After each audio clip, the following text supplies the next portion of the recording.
After burying my wife, I found a note in her jewelry box. It read, "Please forgive me."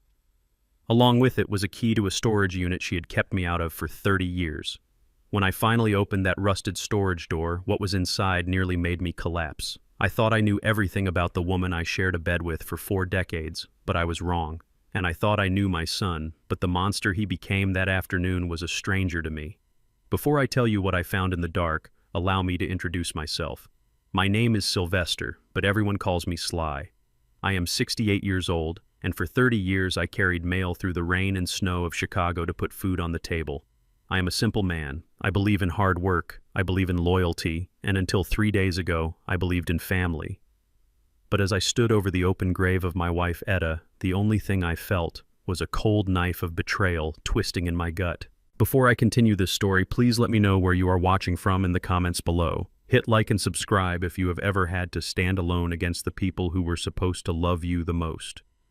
The sound of dirt hitting the casket is a sound you never forget. It is a hollow, final thud that signals the end of a life. It was raining a cold, gray drizzle that soaked through my black suit, but I did not open my umbrella. I wanted to feel the cold. I wanted to feel something other than the numbness that had taken over my body since Etta died in her sleep 3 days ago. Standing next to me was my son Tyrone. He is 35 years old, and he was wearing a suit that was too tight and shoes that cost more than my first car. He did not look at the casket. He did not look at me. He was staring at his wristwatch, tapping his foot on the wet grass like he had a bus to catch. Next to him was his wife Courtney. She is a sharp-featured woman with blonde hair that is always perfectly sprayed into place even in the rain. She was holding a black umbrella, but she was not holding Tyrone's hand. She was leaning in close to his ear, and even though the pastor was reading the 23rd Psalm, her voice cut through the prayer like a bandsaw. "I cannot believe she bought the solid oak casket," Courtney whispered loud enough for the front row to hear. "What a waste of money for a hole in the ground. That is $5,000 that could have gone to us." I clenched my jaw so hard my teeth ached. Etta had saved for her funeral for 10 years. She wanted the oak because she loved the old oak tree in our backyard. It was her dignity she was paying for. But to Courtney, it was just money subtracted from an inheritance she felt entitled to. Tyrone did not shush her. He did not tell her to show some respect for the woman who raised him. He just nodded and pulled his phone out of his pocket. I watched him out of the corner of my eye. He was not looking at old photos of his mother, he was texting. I saw the screen flash. It was a message to a contact named real estate agent. My heart broke right there in the cemetery. My wife was not even covered with earth yet, and my son was already calculating the square footage of the home I was still living in.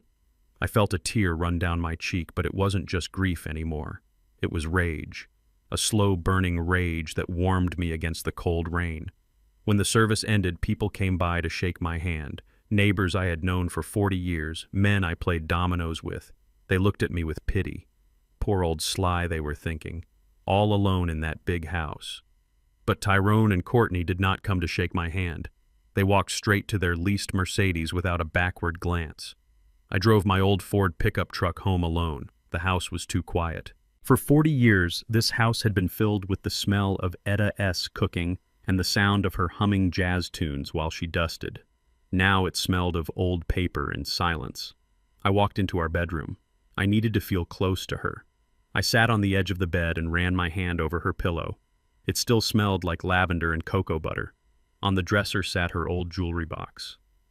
It was a simple wooden box I had made for her on our 5th anniversary.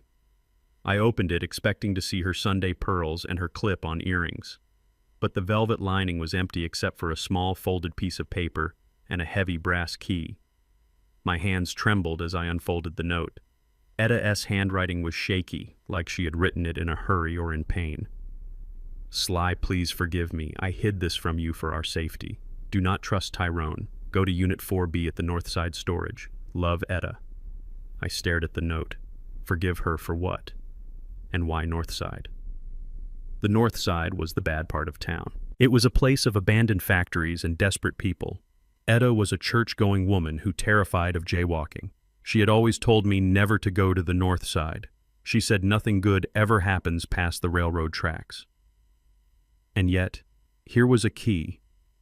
It was old, and rusted with a piece of masking tape wrapped around the top that said 4B. I sat there for a long time trying to make sense of it. Had my wife been in trouble? Did she owe money? Was she sick and hiding it? The Etta I knew didn't keep secrets. We shared everything. Or so I thought. Suddenly the front door burst open downstairs. There was no knock, no doorbell, just the sound of the lock turning and the door slamming against the wall. I put the key and the note in my pocket and walked out to the landing. Tyrone and Courtney were standing in my foyer. They didn't wipe their feet. Courtney was wearing muddy heels and she was tracking dirt all over the rug Etta had scrubbed by hand just last week. Tyrone looked up at me. He didn't ask how I was. He didn't ask if I needed a glass of water. "Where is the deed, Dad?" Tyrone asked. His voice was flat, cold. I walked down the stairs, slowly gripping the banister. My knees were aching, but I stood tall. "Hello to you too, son," I said. "I am doing fine, thanks for asking." "Cut the act," Sly Courtney snapped. She walked past me into the living room, looking around with a sneer on her face. "This place is a disaster. It smells like old people and cabbage. We need to gut this entire floor. Open concept. Knock down that wall. Rip out this carpet." She was redesigning my home while my wife's scent was still in the air. "Excuse me," I said, my voice low and dangerous. "This is my house. You do not come in here and talk about knocking down walls." "It is not your house anymore," Tyrone said, stepping forward. He puffed out his chest, trying to look big. He was always a soft boy, never did a day of hard labor in his life, but he tried to intimidate me. "Mom promised me this house," he said. "She said when she passed it would be my capital, for my business." I laughed a dry, bitter sound. "Your business, Tyrone? You mean the cryptocurrency scheme that lost you $50,000 last year? Or the dropshipping business before that? Etta never promised you this house. This is the house I paid for with 30 years of overtime." Courtney walked back from the kitchen holding an apple she had taken from the fruit bowl. She took a bite and chewed loudly. "Look, Sly, let us be realistic," she said, speaking to me like I was a slow child. "You are 68. You are alone. You cannot maintain a 3-bedroom house. The stairs are dangerous. The maintenance is too much. We are doing you a favor." "A favor?" I asked. "Yes," Tyrone said. "We found a nice facility for you. It is called Shady Pines. Assisted living. You get a room and meals. We sell this house, take the equity, and invest it. We will manage your money for you so you do not have to worry." I looked at my son. I looked at the man I taught to ride a bike, the man I sat up with when he had fevers, and I saw nothing but greed. He did not see a father. He saw a pile of cash standing between him and his debts. "Get out," I said. Tyrone blinked. "What?" I said, "Get out of my house. Both of you." Courtney threw the half-eaten apple onto the floor. "Listen to me, you ungrateful old man," she hissed. Her face twisted into something ugly. "We are trying to be nice, but if you want to play hardball, we can do that. You are grieving. You are confused. It would be very easy to call social services and tell them you are a danger to yourself." "Is that a threat?" I asked, stepping closer to her. "It is a promise," she said. Tyrone grabbed her arm, but he was looking at me. "Dad, just give us the papers. Do not make this ugly. You are old. You are going to forget to turn the stove off one day. You are going to fall. Why wait for a tragedy? Just sign the house over and go to the home. It is for the best." I felt the rusty key in my pocket. It felt heavy against my leg. Etta knew. That is why she wrote the note, "Do not trust Tyrone." She saw this coming. I walked to the front door and opened it wide. The rain was still falling. "I am not signing anything," I said, "and if you ever threaten me again, I will call the police and have you trespassed. Now get off my property before I forget that I am a Christian man." Tyrone glared at me. His hands were balled into fists, but he was a coward. He wouldn't strike me. "Not yet." "Fine," he spat. "Have it your way, old man. But remember this. You are alone now. Nobody cares about you but us. And when you get sick, and you will get sick, don't come crying to us." He grabbed Courtney, and they marched out into the rain.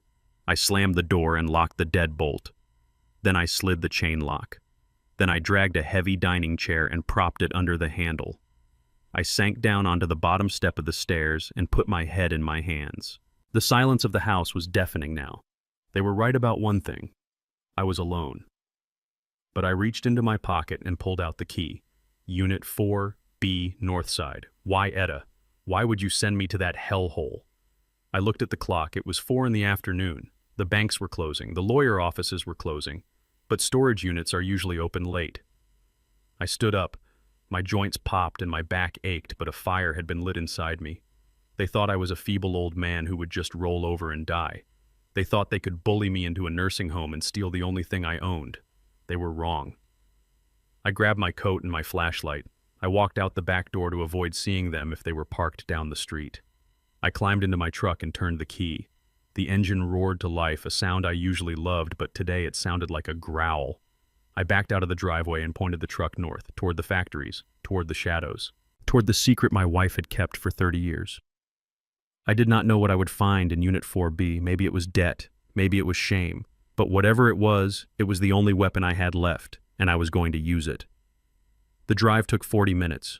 The neighborhoods changed from trimmed lawns to cracked pavement and boarded-up windows. I pulled up to the gate of Northside Storage. It was a miserable place surrounded by a chain-link fence topped with razor wire. I punched in the code Etta had written on the back of the note. The gate groaned and slid open. I drove through the rows of metal doors until I found number 4B. It was in the back corner, hidden in the shadows. I got out of the truck. The rain was coming down harder now. I put the rusty key into the lock. It was stiff. I had to wiggle it and use both hands to turn it. Finally, with a loud click, it gave way. I grabbed the handle of the roll-up door and pulled. It was heavy. It screeched metal on metal, echoing in the empty lot. I lifted it all the way up and shined my flashlight into the darkness. I expected to see nothing, or maybe boxes of old clothes. But what the beam of light revealed made my knees buckle. I had to grab the door frame to keep from falling into the mud. It wasn't empty, and it wasn't junk. From floor to ceiling, the unit was packed. But it wasn't what you think. It was chaos. It looked like a hoarder's nest.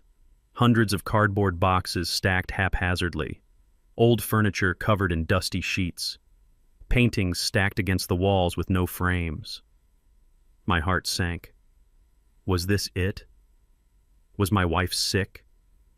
Was she a hoarder who spent our grocery money on trash for 30 years while I worked overtime? I walked inside, the air smelling of dust and old paper. I kicked a box in frustration. "Is this your secret, Etta?" I whispered to the dark. "Trash. You left me a room full of trash and a son who wants to bury me." I was so angry I wanted to scream. I reached into my pocket and pulled out my lighter. I don't smoke anymore, but I keep it for habit. I flicked it on. The flame danced in the dark. I looked at a stack of old canvases in the corner.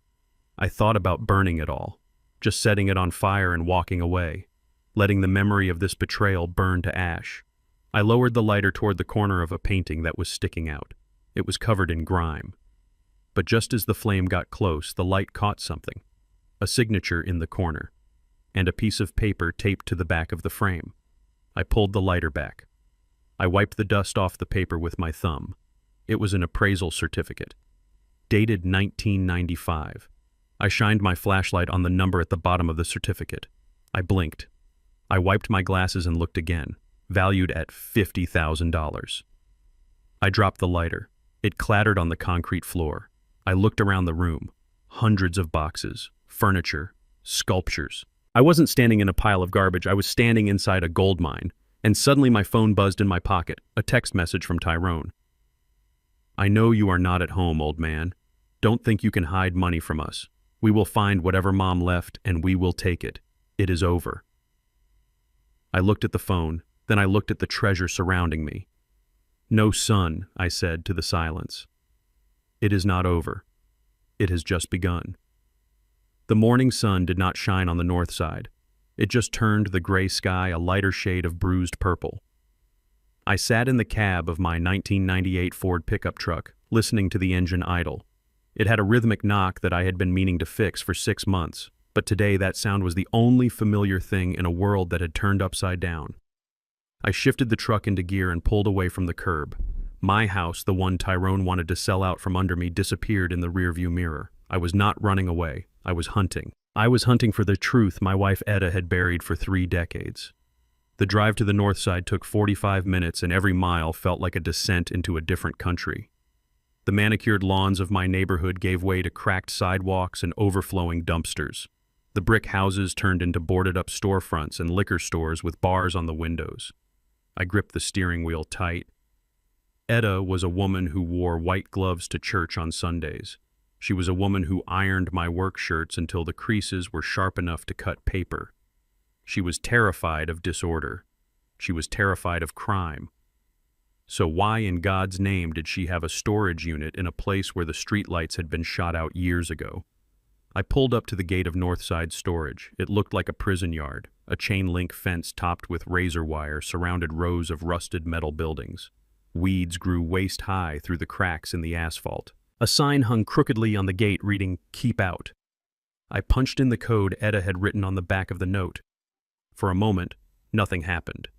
Then the gate groaned and shuddered open just wide enough for my truck to squeeze through. I drove slowly past rows of identical metal doors. Some were dented. Some had spray paint on them. I counted the numbers until I saw it. Unit 4B. It was tucked in a dark corner where the shadows seemed to pool like black water. I killed the engine. The silence that followed was heavy. I could hear the distant sound of a siren and the caw of a crow sitting on the fence. I took a deep breath. My chest hurt.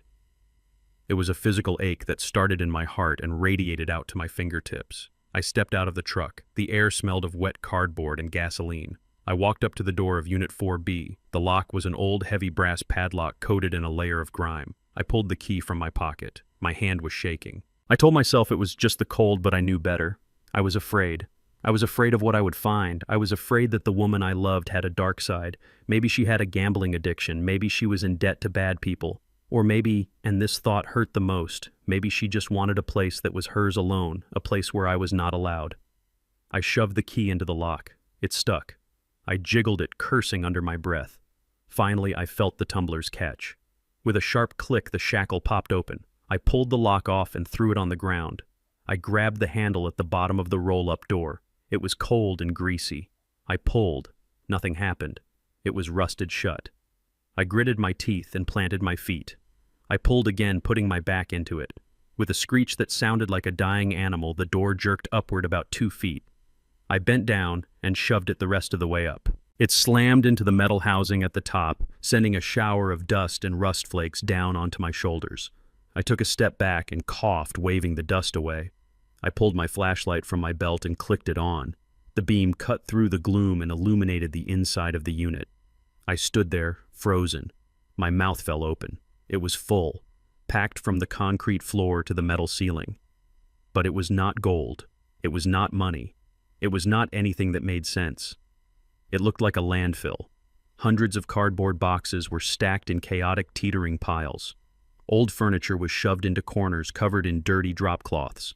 Picture frames were stacked against the walls with their backs facing out.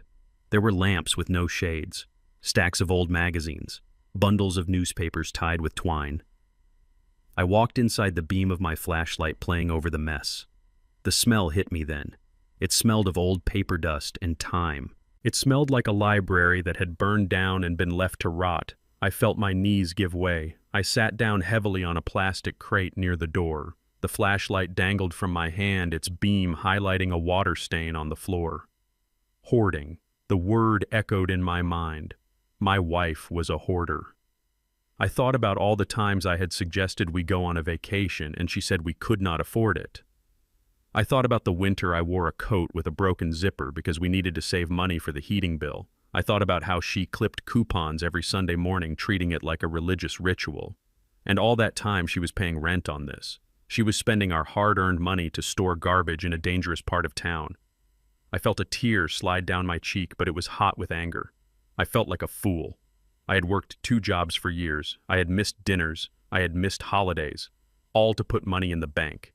And she had been funneling it here, to this tomb of junk. Why, Etta? I whispered to the silence. Why did you do this to us? I stood up and kicked the nearest box.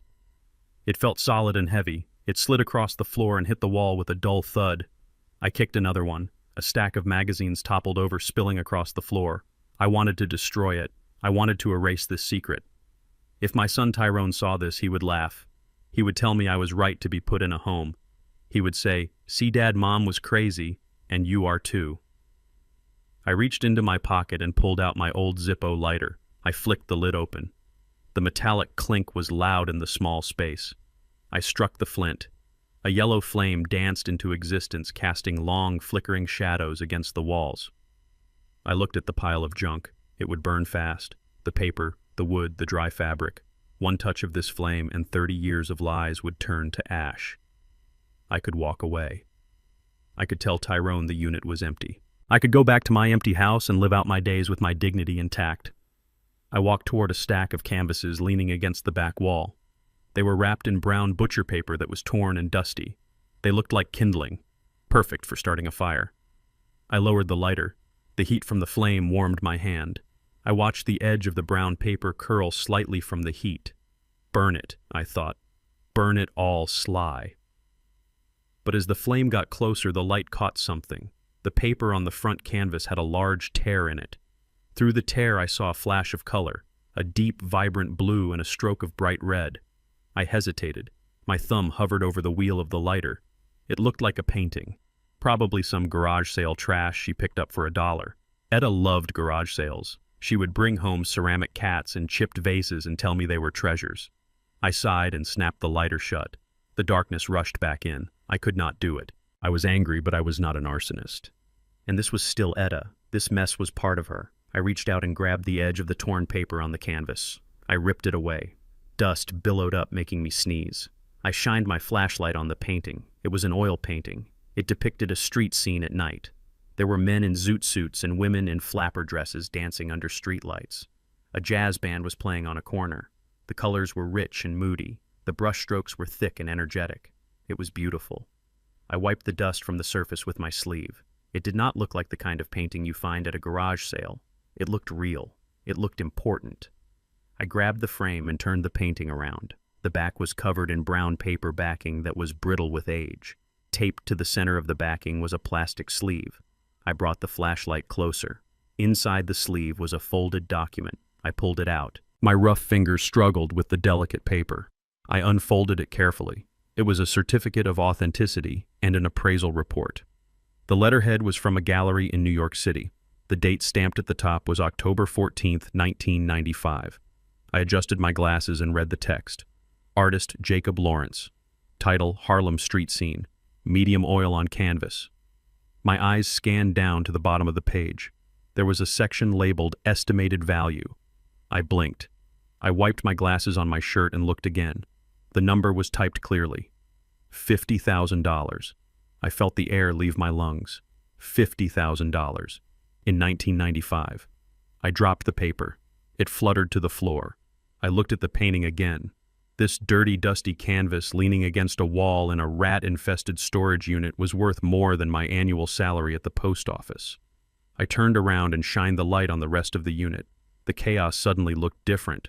I walked over to a stack of boxes. I opened the top one. Inside, wrapped in bubble wrap, was a sculpture. It was a bronze figure of a woman with her hands raised to the sky. I lifted it out. It was heavy. On the bottom was a sticker with a catalog number. I opened another box. Books. Not just any books. First editions. I saw a copy of Their Eyes Were Watching God by Zora Neale Hurston. The dust jacket was pristine inside a plastic cover. I opened the cover. It was signed. My hands started to tremble so hard I almost dropped the flashlight. This was not hoarding. This was not trash. I moved frantically from box to box. I pulled a sheet off a piece of furniture. It was a mid-century modern chair made of teak and leather. It looked like something from a museum. I found a box filled with old vinyl records, but they were not scratched-up copies of pop songs. They were rare blues recordings, test pressings, things collectors would kill for. I sat back down on the crate. My heart was hammering against my ribs like a trapped bird. Etta, my quiet Etta, my wife who clipped coupons for 50 cents off laundry detergent. She had not been buying trash. She had been investing. I looked at the appraisal certificate on the floor again. $50,000. That was just one painting. There were dozens of canvases stacked against that wall. There were hundreds of boxes. I did the math in my head and the numbers made me dizzy. If that painting was worth $50,000 30 years ago, what was it worth now? And if everything in here was of similar quality, I was sitting in the middle of a fortune. I stood up and walked to the door of the unit. I looked out at the desolate lot. A stray dog was sniffing at a tire a few yards away. Nobody knew. Nobody had a clue. Tyrone thought I was a broke old man with a house he could sell for a quick buck. Courtney thought I was a burden. They thought they had won. I looked back at the painting of the jazz dancers. Etta had saved this. She had built this. She had kept it safe from the world and safe from me until the right moment. "Please forgive me," the note had said. Forgive her. She had just handed me the keys to a kingdom. But then a cold thought washed over me. I was alone in the worst part of town with millions of dollars in art, protected by a tin door and a rusty padlock. And my son was coming. I remembered the text message Tyrone had sent. "We will find whatever Mom left and we will take it." If he found this, he would take it all. He would sell it for pennies on the dollar to pay his gambling debts. He would burn through Etta's legacy in a year. I could not let that happen. I grabbed the handle of the door and slammed it shut. The sound was like a gunshot. I put the padlock back on and snapped it closed. I tugged on it 3 times to make sure it was secure. I got back in my truck and locked the doors. I sat there for a moment, breathing hard. I needed help. I could not move this alone. I could not sell this alone. I needed someone who knew about art, someone who knew about money, and someone who could keep a secret. I reached for my phone. There was only one person I could trust, an old friend from the army who had gone on to become an appraiser. He lived 3 hours away, but I knew he would come. I dialed the number. "Watson," I said when he answered. "It is Sly. I need you to get in your car and drive to Chicago right now. And bring your magnifying glass. You are not going to believe what I just found." I drove home with the Harlem street scene painting wrapped in an old moving blanket buckled into the passenger seat like a fragile passenger. My hands were gripping the steering wheel so tight my knuckles turned the color of ash. I had a fortune sitting next to me, but all I could feel was the target painted on my back. I parked the truck in the garage and waited until the street was empty. I moved fast for an old man. I hustled that painting into the house and slid it deep under my bed, pushing it behind boxes of winter coats and old shoes. I barely had time to wash the dust of the storage unit off my hands when I heard a car door slam outside. I peeked through the blinds. It was Tyrone and Courtney. But they were not alone. A woman was with them. She was wearing a beige pantsuit and carrying a leather clipboard. She looked official. She looked like trouble. I sat down in my recliner and picked up a newspaper. I tried to slow my breathing. I had to be calm. I had to be the confused, grieving widower they wanted me to be. They did not knock. They just walked in like they owned the place. Dad, Tyrone called out, "We brought a guest." I lowered the paper. The woman in the beige suit stepped forward. She had a smile that looked like it was practiced in a mirror. "Mr. King," she said, "my name is Mrs. Linda. I am a social worker. Your son and daughter-in-law asked me to come by and do a wellness check." "A wellness check?" I asked, my voice rough. "I am not sick." Courtney sighed loud and dramatic. "See, Linda, this is what we were talking about. He is in denial." She walked over to the kitchen. "Oh my God," she screamed. "Tyrone, come here quick." I stood up, my knees popping. "What is it?" I walked into the kitchen. Courtney was standing by the stove, pointing at a burner. The gas was off, but the dial was turned slightly. "He left the gas on again," she said, looking at Ms. Linda with wide, fearful eyes. "We are so lucky the house did not blow up." I looked at the stove. I had not cooked anything since breakfast, and I knew for a fact I had turned it off. I checked it 3 times before I left the house. That was my routine. I did not leave that on, I said. "Dad." "Stop lying," Tyrone said. His voice was full of fake pity. "Remember yesterday? You left the water running in the bathroom and flooded the floor." I looked at him. That never happened. The bathroom floor was dry as a bone. They were making things up. They were painting a picture of a man who could not take care of himself. Ms. Linda was writing furiously on her clipboard. She looked at me with eyes that were cold and calculating. "Mr. King, do you know what day it is?" she asked. "It is Wednesday," I said. "And do you know who the president is?" I told her. I answered every question perfectly. But every time I did, Courtney or Tyrone would shake their heads and whisper loud enough for her to hear. "He is having a good day today," Courtney whispered. "Usually he does not even know who we are." That hurt. That hurt worse than the physical pain in my back. To hear them lie about my mind, to hear them strip away my dignity right in front of a stranger. Miss Linda walked around the living room, running a finger over the dust on the mantel. The house is quite cluttered, she said. It is a fall hazard, and the hygiene seems lacking. I looked at my home. It was clean. Etta had kept it spotless, and I had kept it up. There was a little dust, sure, but it was not a hazard. They are lying, I said, my voice rising. I am perfectly capable of living here. Dad, please calm down, Tyrone said, stepping close to me. You are getting agitated again. This is not good for your blood pressure. I saw what they were doing. If I got angry, I looked unstable. If I stayed quiet, I looked confused. It was a trap. I need to sit down, I said. I went back to my recliner. My heart was hammering. This was not just a visit. This was an evaluation, and the verdict had already been decided before they walked through the door. I need some tea, I said. My throat is dry. I will get it, Dad, Tyrone said. No, I said. I can get my own tea in my own house. I pushed myself up and walked back to the kitchen. They stayed in the living room talking to Ms. Linda. I filled the kettle and put it on the stove. I made sure to turn the dial correctly. I stood by the counter waiting for the water to boil. The kitchen door was open just a crack. I leaned in close to listen. Is it enough? Courtney asked, her voice a low hiss. Ms. Linda let out a breath. It is a start, but he is lucid. He answered the questions correctly.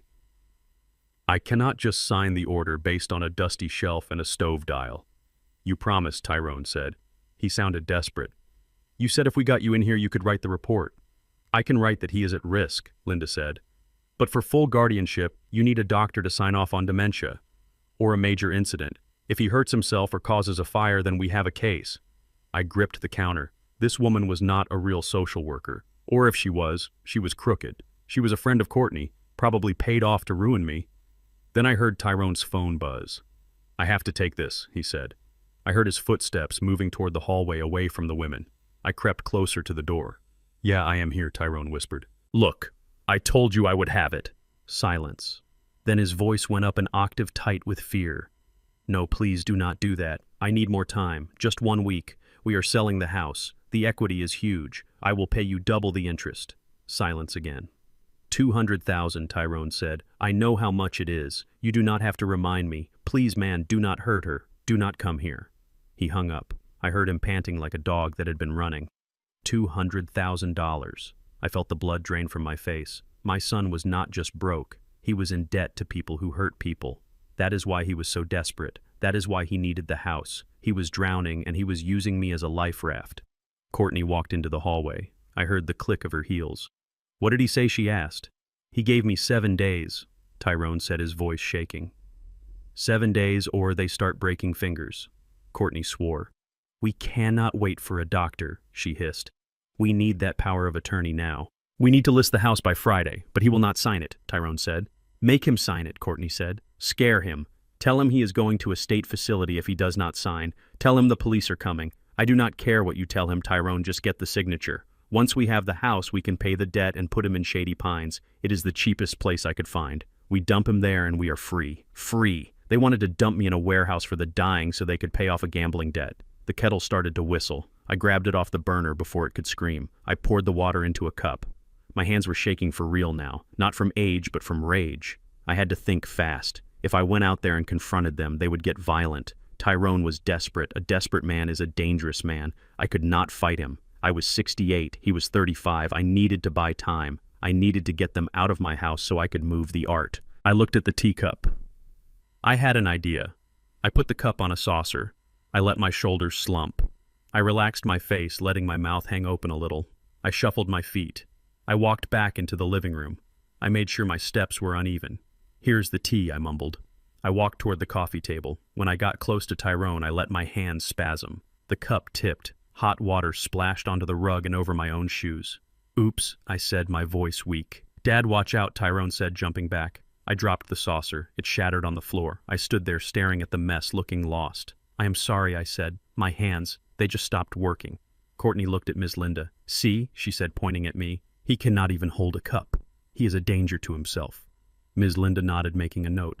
That is concerning. Tyrone stepped over the broken china. He reached into his jacket pocket and pulled out a folded document. Dad, listen to me, he said.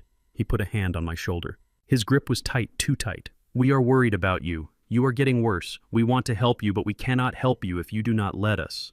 He unfolded the paper. It was thick with legal jargon, but I saw the words at the top. Power of attorney. "Just sign this, Dad," he said. "It just lets me pay the bills for you. It lets me hire a nurse to come in and clean up. You want that, do not you? You want to stay here." I looked at the pen he was holding out. It looked like a weapon. If I signed that paper, my life was over. They would sell the house out from under me before the ink was dry. But if I refused, Tyrone might snap. He had 7 days. He was a ticking bomb. I reached out and took the pen. My hand trembled. I let the pen hover over the paper. I saw the hunger in Courtney S. eyes. She was practically drooling. I lowered the pen. Then I dropped it. "I am so tired," I whispered. I rubbed my eyes. I cannot read the words. They are swimming. "Just sign on the line, Dad," Tyrone said, his voice edgy. "You do not need to read it, trust me." "I cannot," I said. "I feel dizzy. I need to lie down." I started to shuffle toward the bedroom. "Dad, come back here," Courtney snapped. I stopped and turned around. I put on my best confused face. "Who are you again?" I asked. "Courtney S." Jaw dropped. Tyrone looked at Miss Linda. "He does not know who she is," Tyrone said. I turned back to the bedroom. "I will sign it tomorrow," I mumbled. "After I sleep. My brain is tired." I went into my room and closed the door. I heard them arguing in the hallway. "He is losing it," Tyrone said. "We have to get him to sign tomorrow." "We will," Courtney said. "We will come back in the morning. We will bring breakfast. We will be so nice he won't know what hit him. And if he still won't sign, we will forge it." I practiced his signature. It is shaky anyway. They left. I heard the front door close. I heard the car drive away. I did not move for 5 minutes. I stood with my ear against the wood of the door, listening to the silence of the house. When I was sure they were gone, I locked the bedroom door. Then I went to the window and checked the street. Empty. I let out a breath I had been holding for an hour. I stood up straight. The confused old man vanished. I was not tired. I was wide awake. I went to the closet and pulled out my old army duffel bag. I started packing. Not clothes. Documents. My birth certificate. The deed to the house. My passport. I could not stay here. Not with the painting under the bed. Not with Tyrone coming back in the morning with a pen in one hand and a forgery plan in the other. But first I had to make a call. I pulled out my phone. I scrolled down to a number I had not called in 10 years. Watson. He was the best appraiser in the Midwest. He was also the only man I knew who could keep his mouth shut. We served in Vietnam together. He owed me his life. I dialed the number. It rang 4 times. "Hello," a gruff voice answered. "Watson it is, Sly. Sly. I have not heard your voice since the reunion. Is everything okay?" "No," I said. Etta passed. There was a silence. "I am sorry, Sly. She was a good woman." "She was," I said. "But that is not why I am calling. Watson, I need you. I need you to get in your car and drive to Chicago tonight. Tonight." "Sly, I am in Detroit. That is a 5-hour drive." "I know," I said. "But I found something. Etta left me a storage unit. So, it is probably full of old clothes." "No, Watson," I said. "I found a painting. It has paperwork from 1995 saying it was worth $50,000. I heard a sharp intake of breath on the other end. "Who is the artist?" "Jacob Lawrence," I said. Watson swore softly. "Sly, if that is real." "It is real," I said. "And that is not all. There are sculptures, first edition books. It is a museum, Watson, but I have a problem." "What problem?" "My son," I said. "He is in deep with bad people. He wants to put me in a home and take everything. He does not know about the unit yet, but he will find out. I need to know what this stuff is worth, and I need to move it before morning." I heard the jingle of keys on the other end. "I am putting my boots on," Watson said. "Text me the address. I will be there by midnight." I hung up. I looked at the painting peeking out from under the bed. The jazz dancers looked alive in the dim light. They were dancing on the edge of a precipice just like me. I had a few hours. I needed to be ready. I went to the kitchen and got a trash bag. I went to the medicine cabinet and dumped all my pills into it. My blood pressure meds, my arthritis pills, everything. If they were planning to gaslight me about my health, I would give them a show. I went back to the bedroom and pulled the painting out. I wrapped it in a fresh sheet and taped it shut. Then I sat in the dark and waited. I was not the victim here. They thought they were hunting a wounded animal, but they forgot one thing. Animals fight hardest when they are cornered. Watson arrived 20 minutes later in his battered station wagon that smelled of stale cigar smoke and old leather. He stepped out into the rain wearing a trench coat that had seen better days and a fedora pulled low over his eyes. He looked around the desolate storage yard with the suspicion of a man who had seen too many bad deals go down in places just like this. "Sly," he grumbled, walking toward me with a limp he had carried since the Tet offensive. "You better have a good reason for dragging an old man out of bed at midnight to the worst zip code in Chicago. I hope you did not kill somebody." I did not say a word. I just motioned for him to come inside Unit 4B. Watson stepped over the threshold and stopped. He looked at the mountain of boxes, the teetering stacks of furniture, and the layers of dust that coated everything like gray snow. He let out a dry laugh that sounded like sandpaper rubbing together. "You called me for this?" he asked, shaking his head. "Sly, I know you are grieving. Grief makes people do strange things. But this is just a pile of junk. Your wife was a hoarder. It happens. You do not need an appraiser. You need a dumpster." I did not argue. I just walked over to the cot where I had laid the Jacob Lawrence painting. I pulled back the sheet I had covered it with. Watson's eyes narrowed. He took a step closer. He reached into his pocket and pulled out a pair of white cotton gloves and a jeweler S-loop. He put the gloves on with the reverence of a surgeon preparing for an operation. He leaned in close to the canvas. He hummed a low note in his throat. He looked at the signature. He looked at the brushstrokes. Then he turned the painting over and examined the appraisal letter from 1995. When he looked back at me, his face had changed. The grumpiness was gone, replaced by a look of shock that made him look 10 years younger. "Where did she get this, Sly?" he whispered.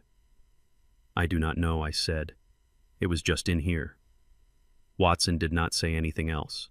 He turned back to the room. He started moving boxes. He was not gentle anymore. He was frantic.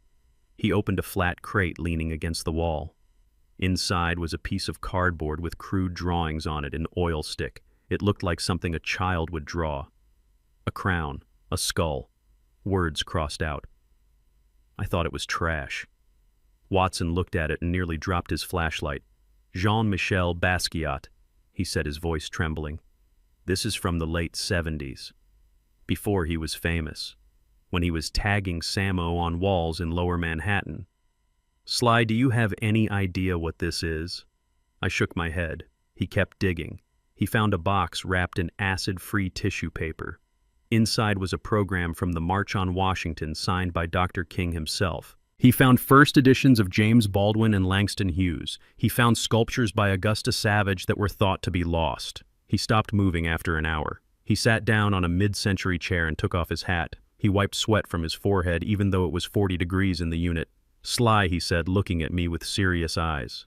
"Etta was not a hoarder. She was a genius." "What do you mean?" I asked. "She bought this stuff when nobody wanted it," he explained. "In the 70s and 80s, people did not value black art. They called it primitive. They called it folk art. Galleries would not show it. Museums would not buy it. Etta must have gone to estate sales, flea markets, and artist studios and bought it all for pennies. She saw value where the rest of the world saw nothing. She preserved our history, Sly. She hid it in this dark room to keep it safe." I looked around the room.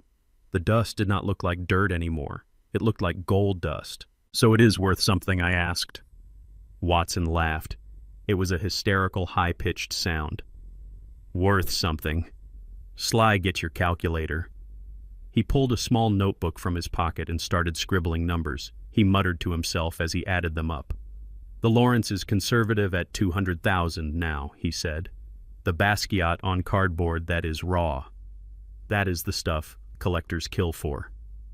3 million easy, maybe 5 at auction. The books, the sculptures, the memorabilia." He stopped writing. He tapped the paper with his pen. He looked up at me. His face was pale. "Sly, you are not a millionaire," he said. I waited. "You are a multi-millionaire," Watson said. "Conservative estimate. Bottom of the barrel. Quick sale price. You are looking at $15 million. The world stopped spinning. The only sound was the rain drumming on the metal roof. $15 million. I sat down on a cardboard box because my legs refused to hold me up. 15 million. I thought about Etta clipping coupons. I thought about her sewing patches on my work trousers. I thought about the time she cried because she lost a $20 bill in the grocery store. She had lived like a pauper to build a kingdom. And she had done it all for us, for me, and for Tyrone. She kept me out of it to protect me. She knew I would have wanted to sell it. She knew I would have wanted to pay off the mortgage or buy a new car. She saved it for the future, and now that future was here. But before I could even process the number, my phone buzzed in my pocket. It was a harsh, angry sound that cut through the silence. I pulled it out, a text message from Tyrone. I read it, and the blood drained from my face. "I see you are at the Northside storage units, Dad. Courtney put a tracker on your truck last week because we knew you were losing it. What are you doing in the slums? Hiding money in a trash heap." I stared at the screen. A tracker. They had tagged me like an animal. Another message popped up. "It does not matter. We are coming tomorrow morning with a junk crew. We are going to clean out that unit and find whatever you are hiding. Do not try to stop us. If you do, we will have the police there to take you to the psych ward. Go home, old man. It is over." I dropped the phone on the concrete. Tomorrow morning. I looked at Watson. He saw the look on my face. "What is it, Sly?" he asked. "My son," I said. "He is coming. Tomorrow morning. With a crew. He is going to clear it out." Watson stood up. "We have to move it. We have to get a truck right now." I shook my head. "Look at this stuff, Watson. It is fragile. It is packed floor to ceiling. If we try to move it in the rain in the middle of the night, we will damage it. We will ruin the value, and we cannot move $15 million worth of art in 5 hours with 2 old men and a station wagon." Watson looked around helpless. "So what do we do? You cannot let him take it. If he gets his hands on this, he will sell it for crack prices. Or worse, he will throw it in a dumpster because he does not know what it is." He was right. Tyrone saw the world through the lens of quick cash. If it did not look like money, he would trash it. He would look at a Basquiat and see a piece of cardboard with scribbles. He would throw $15 million into a landfill. Panic started to rise in my chest. I felt like I was drowning. I had the key to freedom in my hand, and my own son was coming to snatch it away. I paced the small space. Think, Sly. Think. You survived Vietnam. You survived 30 years at the post office. You can survive your greedy son. I looked at the boxes. I looked at the dust. I looked at the way the unit appeared to the untrained eye. It looked like garbage. Tyrone expected garbage. He expected the ravings of a senile old woman and her confused husband. He expected to find nothing of value. And Courtney, she was so arrogant. She thought she knew everything. She looked at the surface and never saw what was beneath. An idea started to form in my mind. It was crazy. It was dangerous. It was reckless. But it was the only play I had. I stopped pacing. I looked at Watson. "Watson," I asked, "do you still have that old box truck you use for estate cleanouts? The one with the rust on the side?" "Yeah," he said, suspicious. "Why? And do you still have those coveralls, the greasy ones?" "Sly." "What are you thinking?" Watson asked. I picked up my phone and texted Tyrone back. "It is just old junk, son. Please do not throw away your mother's memories." I hit send. "I am not going to move the art," I said to Watson. "I am going to leave it right here." "Are you crazy?" Watson shouted. "You are going to let him take it." "No," I said. "I am going to let him sell it." Watson looked at me like I had lost my mind. "Sell it? To who?" "To you," I said. I explained the plan. It was a gamble, a massive gamble. If it went wrong, I would lose everything. If Tyrone decided to look in one box, if Courtney decided to keep one painting because she liked the frame, it would be over. But I knew my son. He was lazy. He wanted quick cash. And he wanted to be right. He wanted to prove that I was a crazy old man hoarding trash. "I need you to come back here tomorrow morning," I told Watson. "But not as an appraiser. I need you to be a junk hauler, a bottom feeder. You need to look like you are doing them a favor by taking this trash off their hands." Watson started to smile, a slow, crooked smile. "You want me to buy a $15 million collection for what?" I looked at the Basquiat. I looked at the legacy my wife had left me. "Offer them $500, I said, "and make sure you get a receipt." Watson laughed. "Sly, you are a dangerous man." "I am not dangerous," I said, turning off the flashlight and plunging us back into darkness. "I am just a father teaching his son a lesson he will never forget." I sat in my truck around the corner watching the sun bleed into the gray sky over the north side. It was 6 in the morning. My coffee was cold, but my hands were sweating. This was it. This was the moment that would decide the rest of my life. If I played this wrong, I would lose $15 million and my dignity. If I played it right, I would lose my family, but I would keep my freedom. A large yellow rental truck turned the corner. It bounced over the potholes, its suspension groaning under the weight of nothing. Tyrone was driving. I could see his profile, his jaw set tight. Courtney was in the passenger seat. She was looking at her phone. She was always looking at her phone. They pulled up to the gate. I watched Tyrone punch in the code. He must have found it in my papers back at the house. The gate slid open and they drove through. I waited 2 minutes. I wanted them to get a good look at the unit. I wanted them to smell the dust and see the chaos. I wanted them to feel the hopelessness of cleaning out 30 years of accumulation. I put the truck in gear and followed them in. When I pulled up to Unit 4B, the door was already open. Tyrone was standing there with his hands on his hips looking at the mountain of boxes. He looked disgusted. He looked like a man who had just stepped in something unpleasant on the sidewalk. Courtney was standing a few feet away. She was holding a scented handkerchief over her nose and mouth. She was wearing designer jeans and heels in a storage yard. It would be funny if it wasn't so tragic. I parked the truck and stepped out. I let my shoulders slump. I made my hands shake. I put on the mask of the defeated old man. "Please," I called out, my voice cracking. "Please do not do this." Tyrone spun around. He looked at me with pure annoyance. "Dad, go home," he said. "You are just making this harder. Look at this mess. Mom was sick. This is disgusting." "It is not disgusting," I said, shuffling toward them. "It is memories. It is all we have left of her."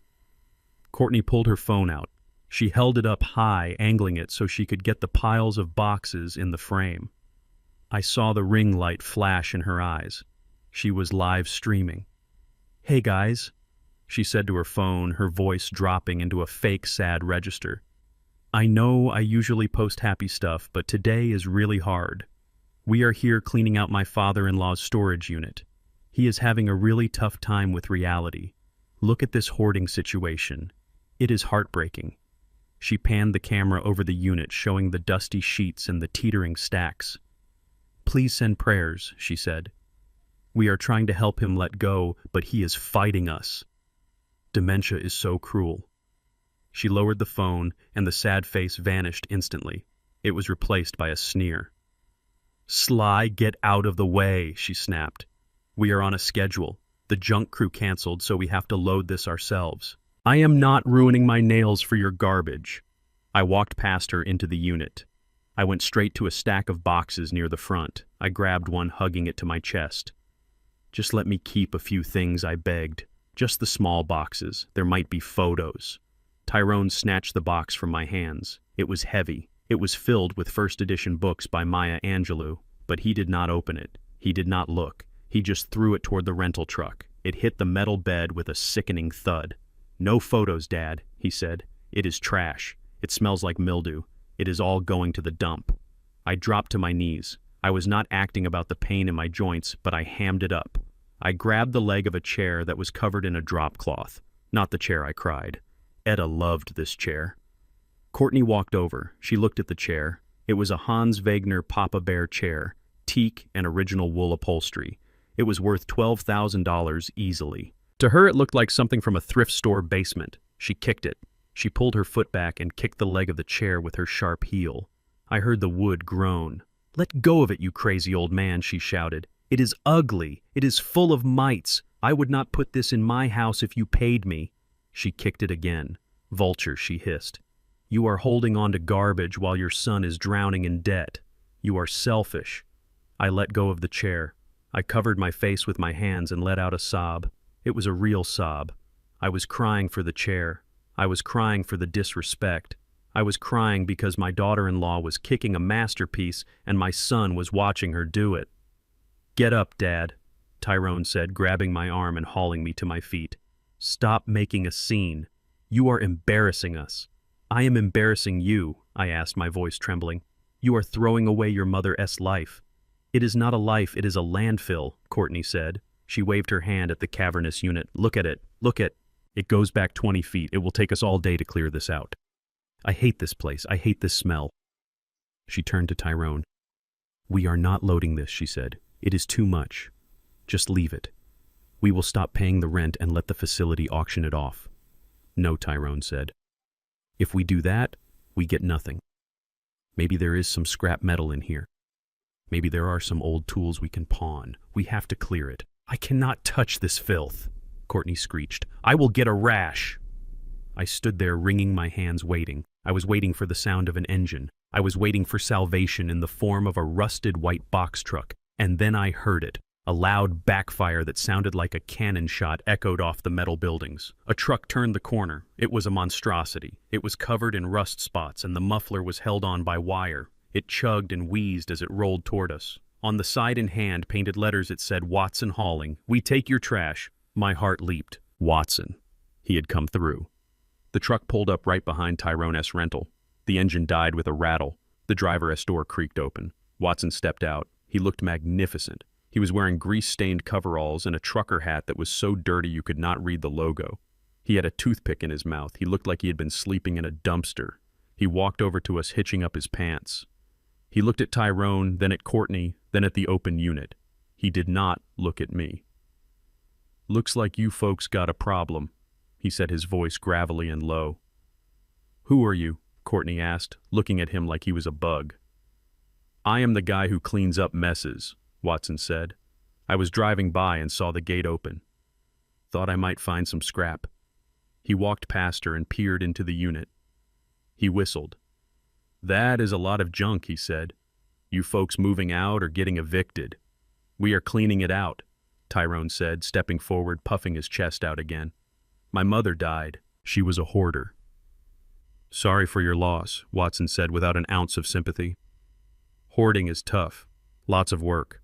Lots of heavy lifting. You got a crew coming. No, Courtney said quickly. Our crew canceled. Watson nodded slowly, chewing on his toothpick. That is a shame. Going to take you two pretty city folks about 2 days to clear this out. And the dump fees alone will run you $300. Courtney looked at Tyrone. Her eyes were wide. She did not want to be here for 2 days. She did not want to lift boxes. You a hauler? She asked. I am, Watson said. But I am busy. Got a job across town. Just stop to look. Wait, Tyrone said.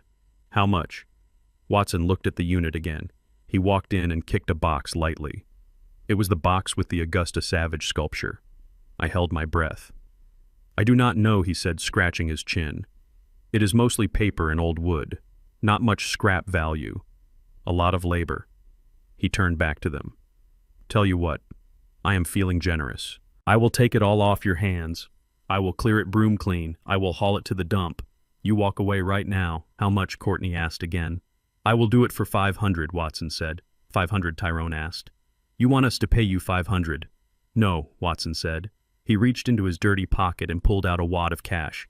It was mostly ones and fives, but there were a few hundreds on the outside. I will pay you $500, he said. I see a couple of lamps in there I might be able to sell at the flea market. Maybe some of the wood is good for burning. I will take the risk. 500 cash. Right now. Courtney's eyes locked onto the money. To her, $500 was a pair of shoes. But right now, it was freedom. It was a way out of this dirty, smelly place. And it was free money for garbage. Tyrone looked at the unit. He looked at the work involved. He looked at me. Dad, he said, do you want any of this stuff? I looked at the floor. I looked at the painting hidden under the sheet in the corner. It is just trash, I whispered, my voice breaking. Just memories. But if you want to sell it, go ahead. I cannot stop you. I saw the triumph in his eyes. He thought he was winning. He thought he was stripping me of the last piece of my wife. Done, Tyrone said, extending his hand. 500. And you take everything. Every single box. Everything, Watson agreed. He counted out $500. He licked his thumb as he peeled off the bills. He handed the money to Courtney. She snatched it like a starving dog. She stuffed it into her designer bag immediately. Hold on, Watson said, raising a hand. I need this legal. I do not want you coming back later saying I stole your family heirlooms. I need a receipt and a bill of sale. A bill of sale for trash. Courtney laughed. You are kidding, right? No joke, Lady Watson said, his face stone cold. I have been burned before. Write it down. He walked back to his truck and grabbed a clipboard and a pen. He handed it to Tyrone. Write this down, he commanded. I, Tyrone King, sell all contents of Unit 4B to Watson Hauling for the sum of $500. I relinquish all rights and ownership, sold as is, no returns. Tyrone laughed. He took the pen. He wrote it out quickly, his handwriting sloppy. He signed his name with a flourish. Sign it, Dad, he said, shoving the clipboard at me. It was Mama's stuff, too. I took the clipboard. My hand was shaking, but not from nerves, from adrenaline. This was the moment. This was the legal transfer. I read the words Tyrone had written. Sold as is. Relinquish all rights. I signed my name slowly. Sylvester King. Watson took the clipboard. He looked at it. He nodded. Then he turned to Courtney. You too, lady, he said. You took the money. I want your signature right there as a witness. Courtney rolled her eyes. She grabbed the pen and scribbled her name. Courtney King. Watson took the clipboard back. He ripped the top copy off and handed it to Tyrone. He put the original in his coveralls pocket and buttoned the flap. Pleasure doing business with you, he said. Now get out of my way. I got work to do. Courtney grabbed Tyrone's arm. Let us go, she said. I need a shower. I feel filthy. They walked back to their rental truck. Tyrone paused and looked at me. You see, Dad, he said. It is gone. It was just junk. Stop living in the past. We are going to sell the house next week. Get ready. He climbed into the truck and slammed the door. They drove off, kicking up mud, leaving me standing in the rain. I watched them go until the taillights disappeared. Then I turned to Watson. He was already pulling the ramp out of his truck. He looked at me and winked. We did it, Sly, he said. We just bought the Louvre for $500. I did not smile. I did not celebrate. I walked over to the unit and pulled the sheet off the Jacob Lawrence painting. The colors glowed in the gray light. It is safe now, Etta, I whispered. Then I turned to Watson. Let us load it up, I said, and be careful. That chair she kicked is worth more than her life.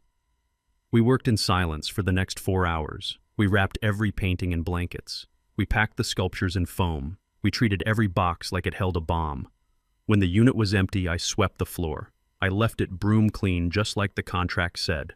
I climbed into the passenger seat of Watson-S truck. My back was screaming and my hands were raw, but I felt lighter than I had in years.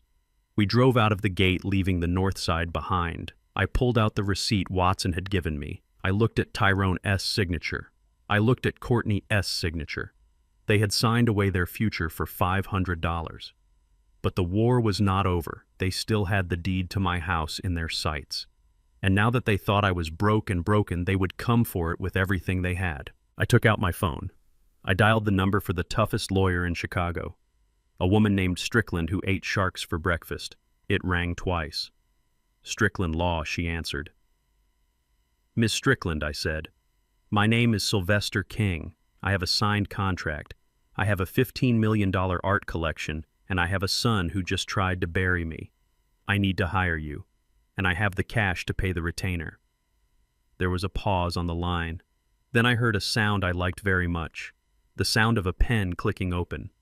Talk to me, Mr. King, she said. I am listening. The victory at the storage unit tasted sweet like cold water after a long march, but it did not last long. I barely had time to wash the grime of the north side off my hands when the flashing blue lights reflected against my living room window. It was 4 in the afternoon. The rain had stopped, but the sky was still the color of a fresh bruise.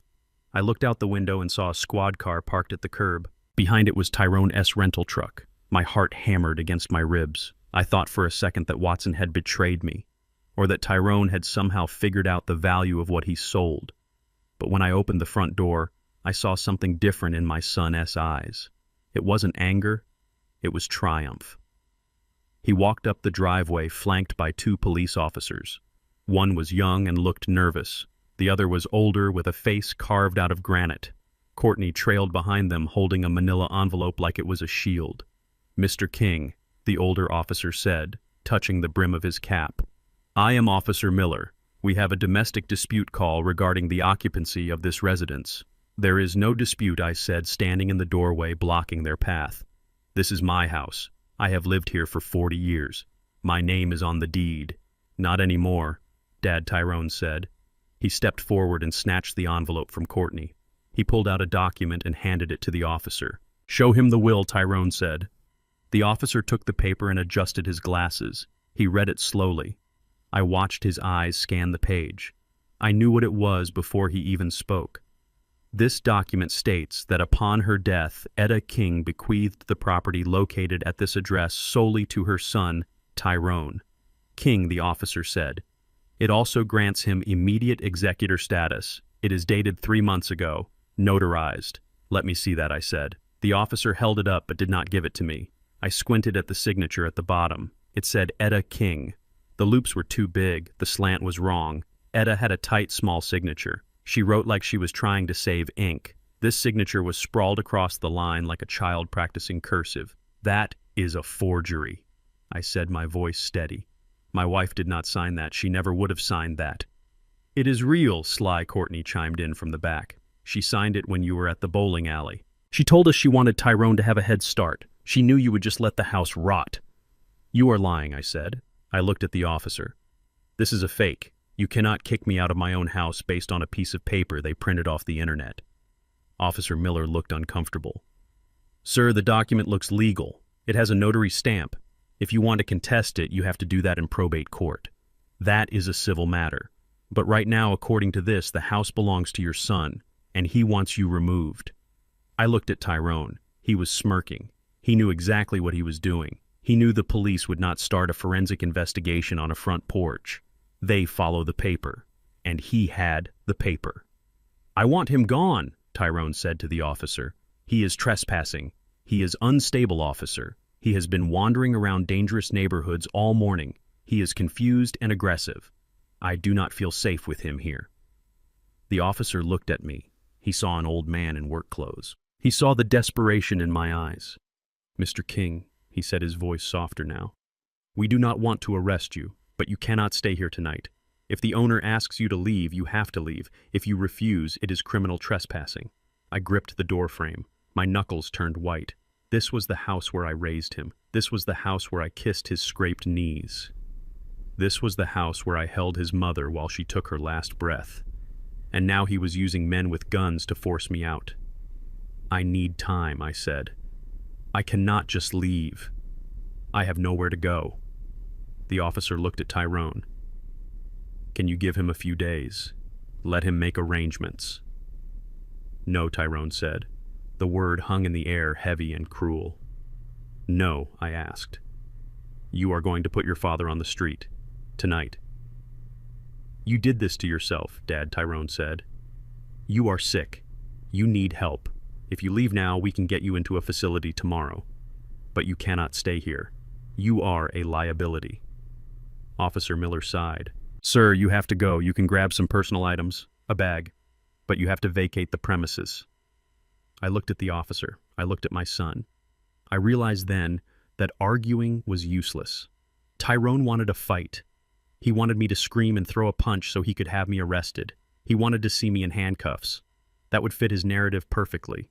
The crazy, violent old man who needed to be locked away. I was not going to give him that satisfaction. Fine, I said.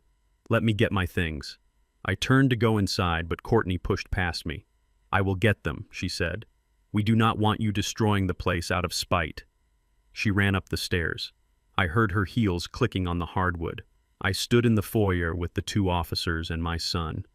The silence was thick. Tyrone would not meet my eyes. He looked at the floor. He looked at the walls. He looked anywhere but at his father. You are making a mistake, son, I said quietly. I am securing my future, Tyrone muttered. You had your turn. Upstairs, I heard the sound of drawers being ripped open. I heard the closet door slam. Then I heard a window slide open. Everyone looked up. Suddenly, it began to rain clothes. My shirts, my trousers, my underwear. They came fluttering down from the second-story window, landing on the wet grass of the front lawn. Courtney was throwing my life out the window. She tossed my suitcase down. It hit the porch steps and bounced open. Then she started throwing my shoes, one by one. Oops, she called out from the window, her voice dripping with fake innocence. My hand slipped. Just trying to help you pack, Sly. I walked out onto the porch. My neighbors were coming out of their houses. Mrs. Higgins from next door was standing on her lawn with her hand over her mouth. The mailman had stopped his truck. They watched as my clothes landed in the mud. Tyrone walked out past me. He raised his voice so the whole street could hear. "I am sorry it has to be this way, Dad," he shouted. "We tried to get you help. We tried to get you to take your medication, but you are a danger to yourself. We cannot let you burn the house down." He was performing. He was painting the picture for the neighborhood. Poor Tyrone dealing with his senile father. I walked down the steps. I did not run to pick up my clothes. I walked slowly with my head up. I knelt in the grass and started gathering my shirts. They were wet and muddy. I found my good Sunday shoes. One was in the bushes, the other was near the curb. I felt a hand on my shoulder. It was Mrs. Higgins. "Sly," she whispered. "What is happening? Do you need a place to stay?" I looked at her. She was a kind woman, but she could not stop this. "Go inside, Martha," I said gently. "You do not want to be part of this." Tyrone saw her. He walked over. "I am sorry, Mrs. Higgins," he said. "Dad is having an episode. He thinks people are stealing from him. The dementia is getting aggressive. We have to move him for his own safety." Mrs. Higgins looked at me. I saw the doubt in her eyes. Tyrone sounded so reasonable. And I was kneeling in the mud holding a wet shoe. I looked crazy. "It is okay, Martha," I said. "Just go inside." She patted my shoulder and retreated. I finished packing the suitcase. I shoved the muddy clothes inside. I did not have my toothbrush. I did not have my shaving kit. I did not have the photo of Etta that sat on my nightstand. Courtney came out of the house, dusting off her hands. "That is everything," she said. "Now get off our property." I zipped the suitcase shut. I stood up. My knees cracked. I was tired, bone-deep tired, but my mind was sharp as a razor. I looked at the house one last time. I looked at the flower beds Etta had planted. I looked at the porch swing I had hung. Then I looked at Tyrone. He was standing with his arms crossed, feeling like a king. "Good luck, son," I said. My voice was not loud, but it carried. It was flat and cold. "Good luck," Tyrone repeated, laughing. "I do not need luck, old man. I have the house. I won." I did not answer. I dragged my suitcase down the driveway. The wheels rumbled on the concrete. The police officers watched me go. Officer Miller looked ashamed, but he did not stop me. I walked to the corner. I did not look back. I pulled my phone out and called a taxi. I stood there in the damp evening air waiting. I looked like a homeless man, a vagrant. When the taxi pulled up, the driver hesitated. He rolled down the window just a crack. "You have money?" he asked, eyeing my muddy suitcase. I pulled a roll of cash from my pocket. It was part of the money I had kept hidden in the truck. "I have money," I said. He unlocked the door. I threw my suitcase in the back and climbed in. The car smelled of pine air freshener and stale cigarettes. "Where to?" the driver asked. "The shelter is on 5th Street. I looked at him in the rearview mirror. I wiped a smudge of mud off my cheek. "No shelter," I said. "Take me downtown." "Downtown?" the driver asked. "Where?" "The Ritz-Carlton," I said. The driver laughed. "You are joking, right? They are not going to let you in looking like that. Just drive," I said, peeling off a $100 bill and passing it through the partition. He took the money and shut up. We drove in silence. The city lights started to flicker on. We passed the post office where I had worked for 30 years. We passed the park where I proposed to Etta. We pulled up to the Ritz-Carlton. It was a palace of glass and gold light. The doorman was wearing a top hat. I got out. The driver popped the trunk. I grabbed my muddy suitcase. The doorman stepped forward, his hand raised to stop me. "Sir," he said, polite but firm, "you cannot be here." I did not stop. I walked right up to him. I reached into my pocket and pulled out my wallet. I did not pull out cash. I pulled out a black card. It was Etta S. card. One of the things I found in the documents she left me. I had activated it that morning. "I am checking in," I said, "and I want the penthouse suite. For a month." The doorman looked at the card. He looked at me. He saw the mud on my shoes. But he also saw my eyes. He saw that I was not a man who was asking. He stepped aside and opened the glass door. "Right this way, Mr. King." I walked into the lobby. It smelled of fresh lilies and money. I walked to the front desk, leaving muddy footprints on the marble floor. I checked in. I paid for the month in advance. I ordered a bottle of their best bourbon to the room. I took the elevator up to the top floor. The room was bigger than my entire house. It had floor-to-ceiling windows overlooking the city. I took a shower.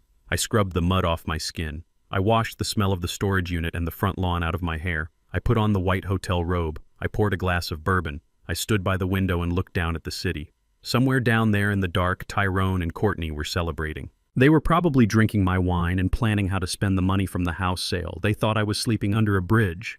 They thought I was broken. I took a sip of the bourbon. It burned going down. A good burn. I picked up my phone. I dialed the number for Ms. Strickland, the lawyer. "It is Sly," I said. "I am here, Mr. King," she said. "Did you get the documents from the storage unit?" "I did," I said. "And I have something else. They kicked me out." "Forged will. Police involved," Good Strickland said. Her voice was sharp. "That is exactly what we wanted. They just committed fraud and elder abuse on public record. I want to destroy them," I said. "Not just win. I want to take it all." "We will," Strickland said. "But first, we let them feel safe. Let them spend money they do not have. Let them dig the hole deeper." I looked at the city lights. "They are going to sell the house," I said. "Let them try," Strickland said. "I am filing an injunction in the morning. But Mr. King, there is something you should know about the house." "What about it?" "I pulled the deed history," Strickland said. "Your wife, Etta. She did something very clever 30 years ago." "What did she do?" "She put the land in a trust," Strickland said. "A charitable trust. You own the house structure, but the land underneath it belongs to the Etta King Foundation for Young Artists. And the trust has a clause." "What clause?" "If anyone other than you or Etta tries to sell the property, or if the resident is found to be abusive, the land lease terminates immediately. The house has to be removed or forfeited to the trust." I started to laugh. It started as a chuckle and turned into a roar. Etta. My brilliant, beautiful Etta. She had booby-trapped the house from the grave. So, if Tyrone tries to sell it, he is selling a pile of bricks on land he does not own, Strickland said. He is committing fraud against a buyer, and he is triggering an eviction against himself. I took another sip of bourbon. "Let him list it," I said. "Let him find a buyer, let him spend the deposit money." And then Strickland asked. And then I said, "We pull the rug out." I hung up the phone. I looked at my reflection in the glass. I did not look like a mailman anymore. I looked like a general. I raised my glass to the empty room. "To you, Etta," I whispered, "and to the long game." From the window of my penthouse suite at the Ritz-Carlton, I could not see my house, but I could feel what was happening to it. I felt it in my bones like the ache of an old fracture when it rains. My lawyer, Ms. Strickland, had hired a private investigator to keep an eye on the property. His name was Wallace, and he sent me photos every morning. The first photo broke my heart. They had painted the brick. My beautiful red brick house that had stood strong against 40 Chicago winters was now painted a blinding, sterile white. It looked like a dental clinic. It looked like it had no soul. They rented a dumpster. It sat in the driveway like a giant metal coffin. I zoomed in on the photos. I saw my recliner sticking out of the top. I saw Etta S. sewing table. I saw the rug we bought in New Orleans on our 10th anniversary. They were not just renovating, they were erasing us. Tyrone and Courtney moved in the same day they kicked me out. They wasted no time.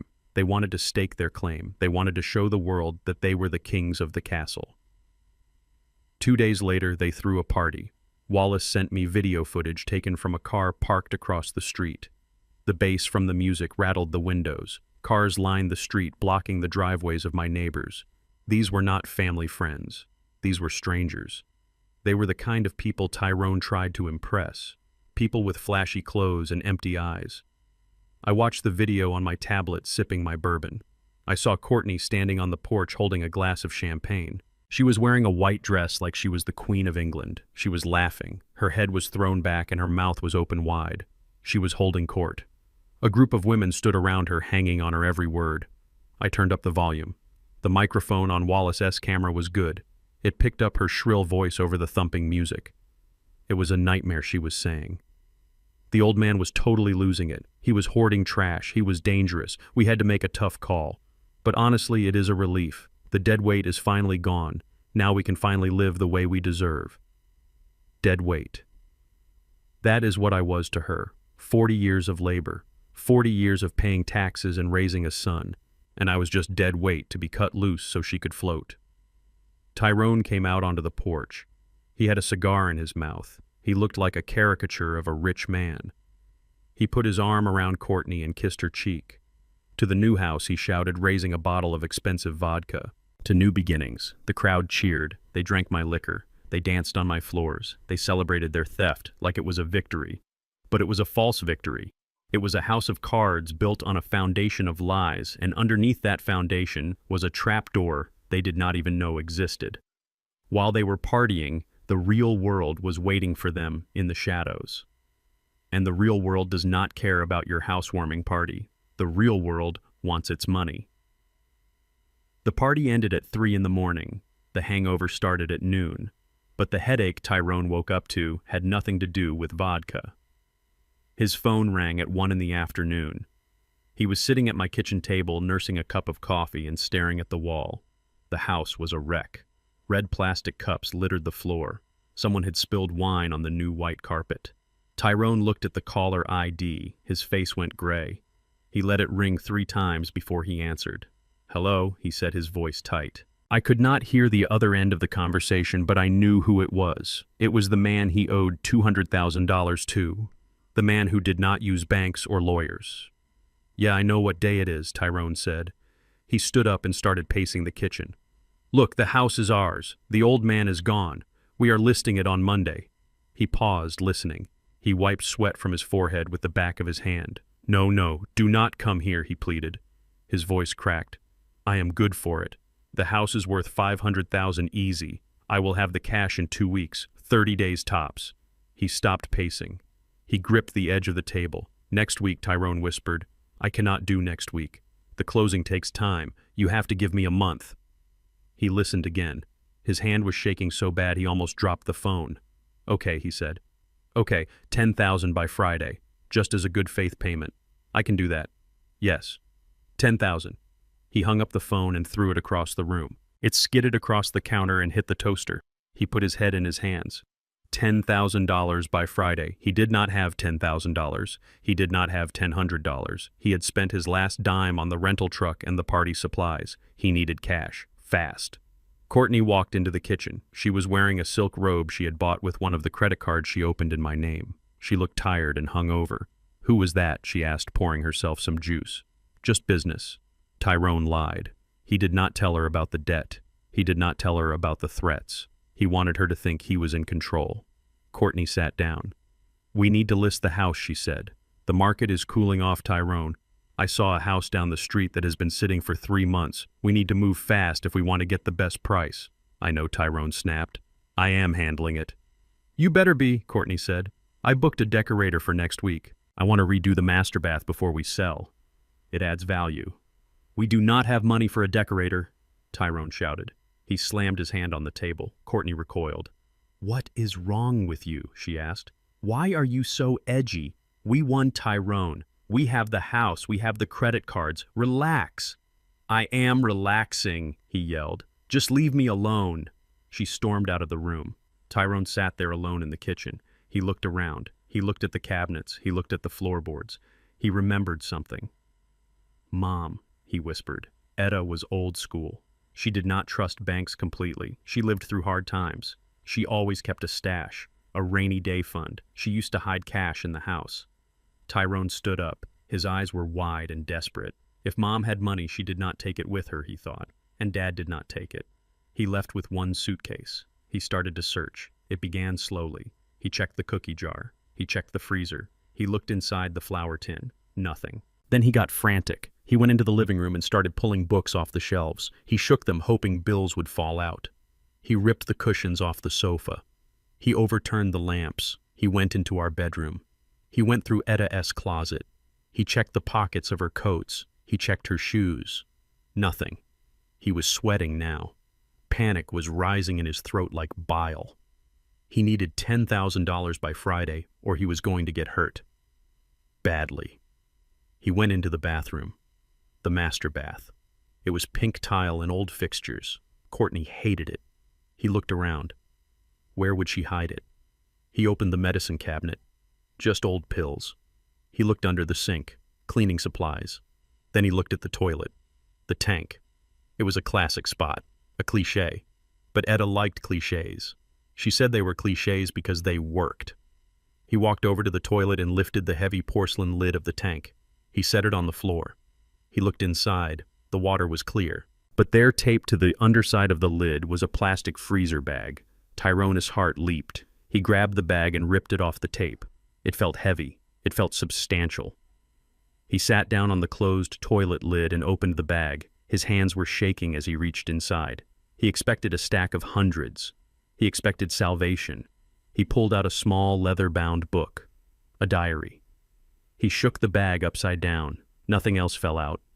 No money, just a book. He threw the bag on the floor. He cursed loud and long. He opened the book.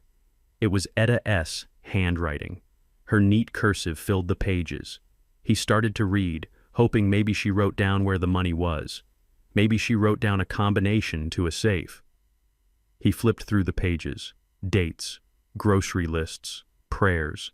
Then he stopped. A page dated 6 months ago caught his eye. Sly worries about money, Etta wrote. He works so hard. He does not know what we have.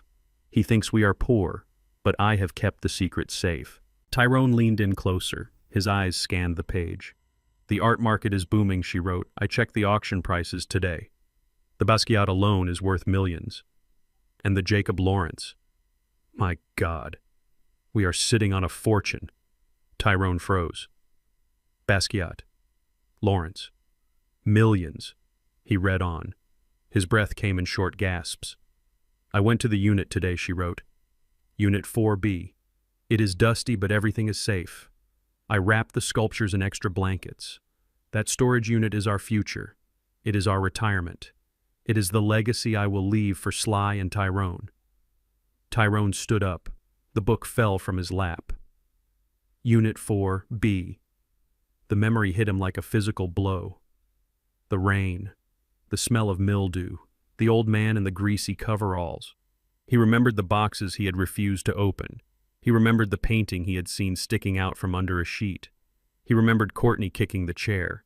And he remembered the receipt. I, Tyrone King, sell all contents of Unit 4B to Watson Hauling for the sum of $500. He felt the blood drain from his face. His knees gave way and he slid down the wall until he was sitting on the bathroom floor.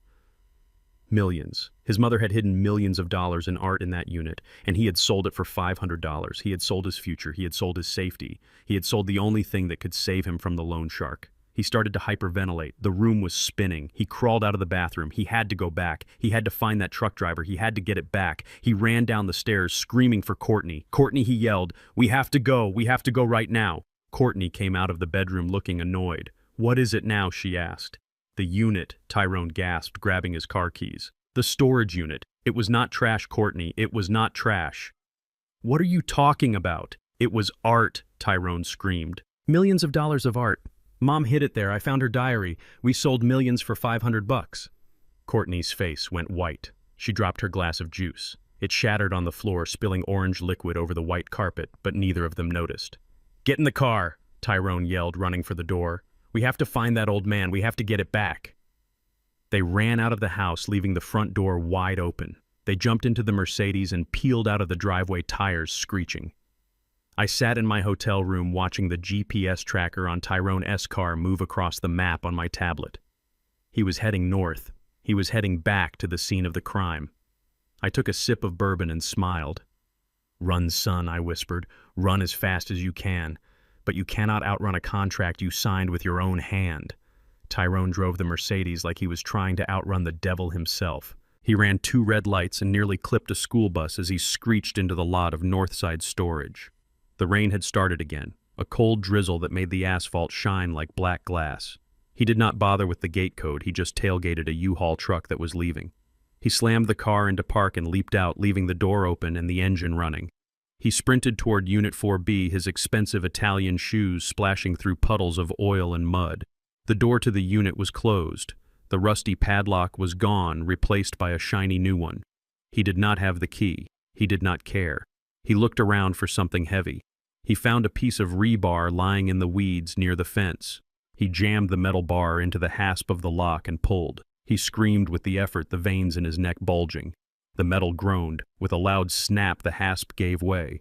He threw the lock on the ground and grabbed the handle of the roll-up door. He yanked it upward so hard it bounced off the stops at the top.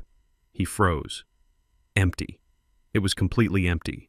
Not a box, not a chair, not a scrap of paper. The floor had been swept clean. The only thing left was the smell of old dust and the echo of his own heavy breathing.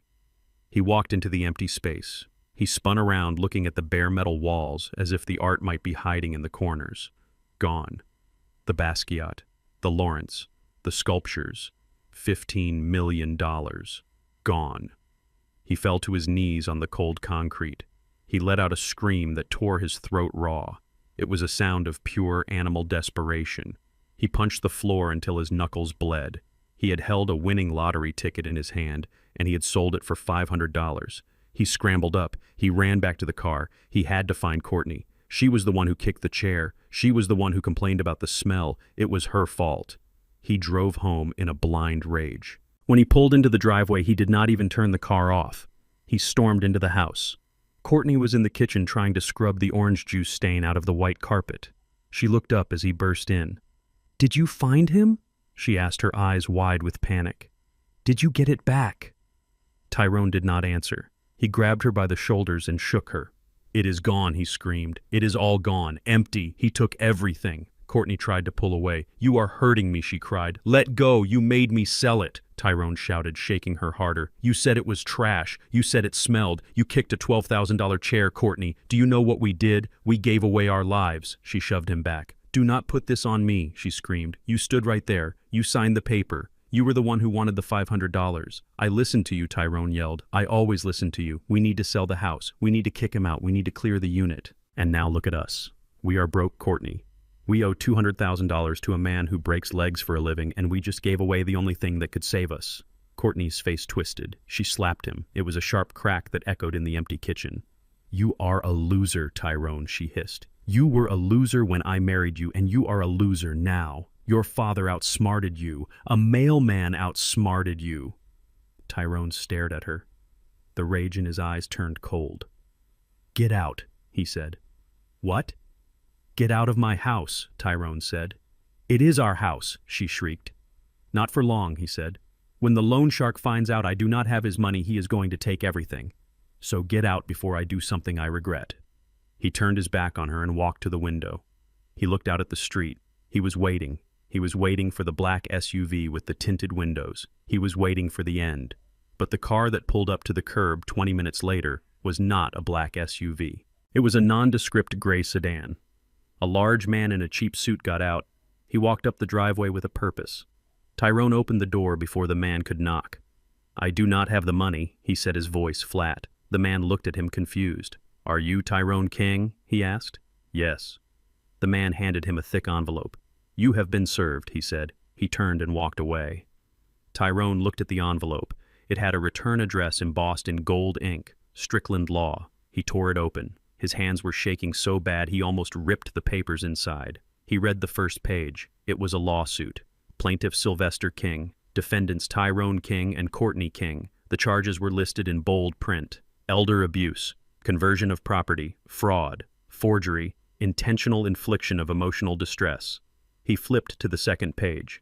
It was a restraining order barring him from selling, renting, or modifying the property at the address he was standing in. He flipped to the third page. It was a demand for the return of all items sold from Unit 4B Northside Storage or their fair market value estimated at $15 million. Tyrone laughed. It was a dry hacking sound. He walked back into the kitchen where Courtney was packing a bag. "Look at this," he said, throwing the papers on the counter. Courtney read them. Her face went pale. "He hired Strickland," she whispered. "She is the most expensive lawyer in the city." "How? How did he afford her?" "He is broke," Tyrone said. "He is bluffing. He probably found some legal aid charity to take the case. Or maybe he promised them a cut of the money he thinks he has. He has a room at the Ritz," Courtney said. "I saw the charge on the card before I canceled it." Tyrone froze. "The Ritz." "He stole my credit card," Tyrone said. "That is how. He is digging his own grave. He is spending money that is not his." He picked up the lawsuit and crumpled it into a ball. "He wants to play legal games," Tyrone said. "Fine, we will play. But we are not going to play fair. He looked at Courtney. "You were crying about your reputation," he said. "You were worried what people would think." "Yes," she said, wiping her eyes. "Well, now is your chance to use those tears," Tyrone said. "Call your friend at the Channel 5 News, the one who owes you a favor." "Why?" "Because we are going to tell the world what really happened," Tyrone said. "We are going to tell them how my father lost his mind after Mom died, how he became paranoid and aggressive, how he fell prey to a predatory lawyer who was trying to steal his home and turn him against his only family." Courtney looked at him. A slow smile spread across her face. "The victim card," she said. "Exactly," Tyrone said. "If we cannot beat him in court, we will beat him in the court of public opinion. We will make him look so crazy that no judge will believe a word he says." 2 hours later, a news van pulled up to the house. A reporter with perfect hair and a microphone stood on the front lawn. I watched it live from my hotel room. I poured a glass of water and sat in the leather armchair. The camera zoomed in on Courtney. She had taken off her jewelry. She was wearing a simple sweater and no makeup. She looked exhausted. She looked like a martyr. "It is just so hard," she said into the microphone, a single tear rolling down her cheek. "We love Sly so much. We have tried everything to help him. But the dementia, it changes people. He thinks we are his enemies.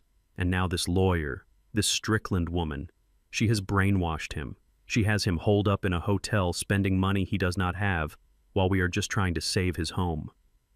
The reporter turned to the camera, her face serious. "A heartbreaking story here in the suburbs," she said. "A family torn apart by illness and what appears to be elder exploitation by the very legal system meant to protect them. We reached out to Sylvester King for comment but have received no response." I turned off the TV. I did not throw the remote. I did not yell. I just sat there in the silence of the penthouse. My phone buzzed. It was a notification from social media. The clip was already online. The comments were rolling in. "Poor family. Lawyers are snakes. Someone needs to save that old man from himself." But there were other comments too. "Wait until you hear the other side. Why did they throw his clothes on the lawn if they care so much? Something does not add up." The public was divided. They were hungry for drama. They wanted a villain and a victim. Tyrone and Courtney had cast themselves as the heroes. But they forgot one thing. A lie travels halfway around the world while the truth is putting on its shoes. And I was just tying my laces. I picked up my phone and called Strickland. "Did you see it?" I asked. "I did," she said. Her voice was calm cold. "They just defamed you on live television, Mr. King. And they accused me of malpractice." "Are you angry?" I asked. "No," Strickland said. "I am delighted. They just gave us Exhibit B, and Mr. King, I have some news about the loan shark." "What news?" "He saw the broadcast too," Strickland said. "He knows Tyrone is at the house, and he knows Tyrone is lying about having control of the situation." I looked out the window at the city lights. "So the clock is ticking," I said. "Louder than ever," Strickland said. "Get some sleep, Mr. King. Tomorrow we take off the gloves." I hung up. I lay down on the bed. The sheets were soft Egyptian cotton. I thought about the painting under the bed at home. I thought about the receipt in my pocket. Let them talk. Let them cry on camera. Because when the gavel came down, it would not matter how many tears Courtney cried. The truth was coming, and it was going to hit them like a freight train. 2 weeks later, I was sitting in a room that smelled of old money and floor wax. I was not in Chicago anymore. I was in New York City at Rockefeller Center inside the hallowed halls of Christie S. Auction House. I was wearing a suit that cost $4,000. It was Italian silk dark blue, and it fit me like a second skin. Etta always said I looked good in blue. I wished she could see me now. I sat in the front row in a reserved seat with a paddle in my hand just for show because I was not buying. I was selling. Beside me sat Watson, who looked like a different man. He had trimmed his beard and traded his greasy coveralls for a tuxedo. He looked like a professor. He leaned over to me and whispered, "Keep a straight face, Sly. Do not let them see you sweat. These people can smell fear like sharks, smell blood." I looked around the room. It was filled with people I usually only saw on the news. Tech billionaires in hoodies, oil tycoons in cowboy hats, elegant women in diamonds that sparkled under the harsh gallery lights. They were all holding catalogs, glossy heavy books with my wife's name embossed in gold on the cover. The Etta Jones collection. It looked official. It looked important. The lights dimmed and a spotlight hit the podium. The auctioneer stepped up. He was a British man with a voice like melted butter. "Ladies and gentlemen," he began, "welcome to the event of the season. Tonight we have the privilege of presenting a collection that was lost to time. A collection curated with an eye for brilliance by a woman who saw value where the world saw silence. The Etta Jones collection of African American art and historical artifacts." A murmur went through the crowd. I felt a lump in my throat. They were talking about Etta. My Etta. The woman who hummed while she did the dishes. The auctioneer gestured to the stage. A curtain pulled back. The first item was brought out by two handlers wearing white gloves. "Lot number 1, he announced. A mid-century Papa Bear chair by Hans Wegner. Original teak and wool upholstery. Provenance. The Etta Jones estate." I stared at the chair. It was the same chair. The exact same chair Courtney had kicked in the storage unit. The chair she called ugly. The chair she said was full of mites. It sat on a velvet dais under a spotlight looking like a throne. "Bidding starts at $10,000, the auctioneer said. A paddle shot up in the back. 12,000, 15,000, 20,000. The numbers flew by so fast I could barely keep track. My heart was pounding against my ribs. Courtney had kicked this chair. She had treated it like garbage. 40,000, 50,000. The bidding war was between a man in the front row and someone on the telephone. 100,000. I gripped the armrest of my seat. It was just a chair. How could a chair be worth this much?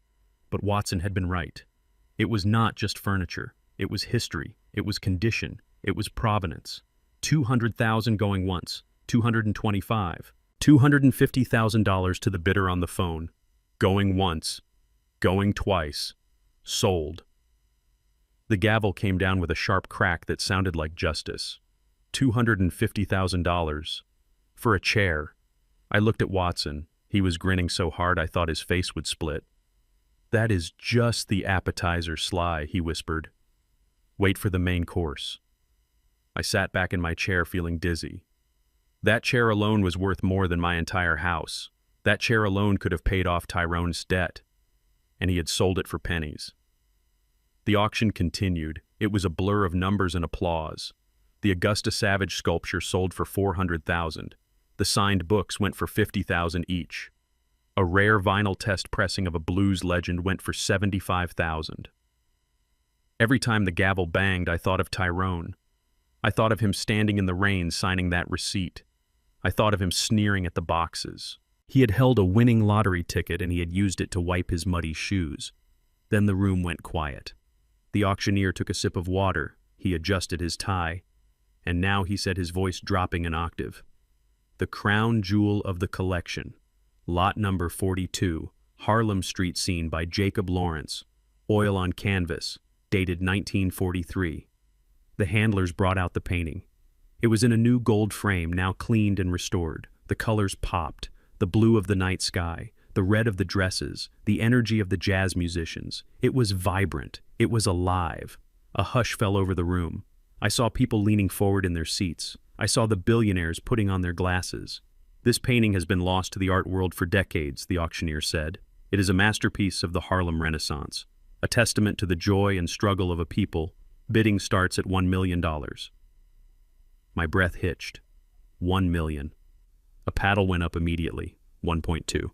1.5. 2 million. It was not a bidding war. It was a frenzy. Hands were flying up all over the room. The price climbed higher and higher, defying gravity. 2.5 million, 2.8, $3 million. The room was electric. I felt like I was floating. "Etta, my sweet Etta, you did this. You saw this. You saved this. $3 million to the gentleman in the back. Going once. Going twice. Sold for $3 million. The room erupted in applause. I closed my eyes and let the sound wash over me. It sounded like rain. It sounded like redemption. The auction went on for another hour. The Basquiat drawing on cardboard, the one Tyrone would have thrown in the trash without a second thought, sold for $4.2 million. When the final gavel fell, the auctioneer wiped his brow. "Thank you, ladies and gentlemen," he said. "This concludes the sale of the Etta Jones collection. a historic night. We went to a private room in the back to sign the papers. The director of the auction house, a woman named Victoria, poured us champagne. "Mr. King," she said, handing me a glass. This was unprecedented. The final total for the collection, after fees and taxes, is $18.5 million. $18.5 million. I looked at the check she handed me. It was a piece of paper, but it weighed a ton. It was freedom. It was power. It was a legacy. I signed the transfer documents. My hand was steady. Watson clinked his glass against mine.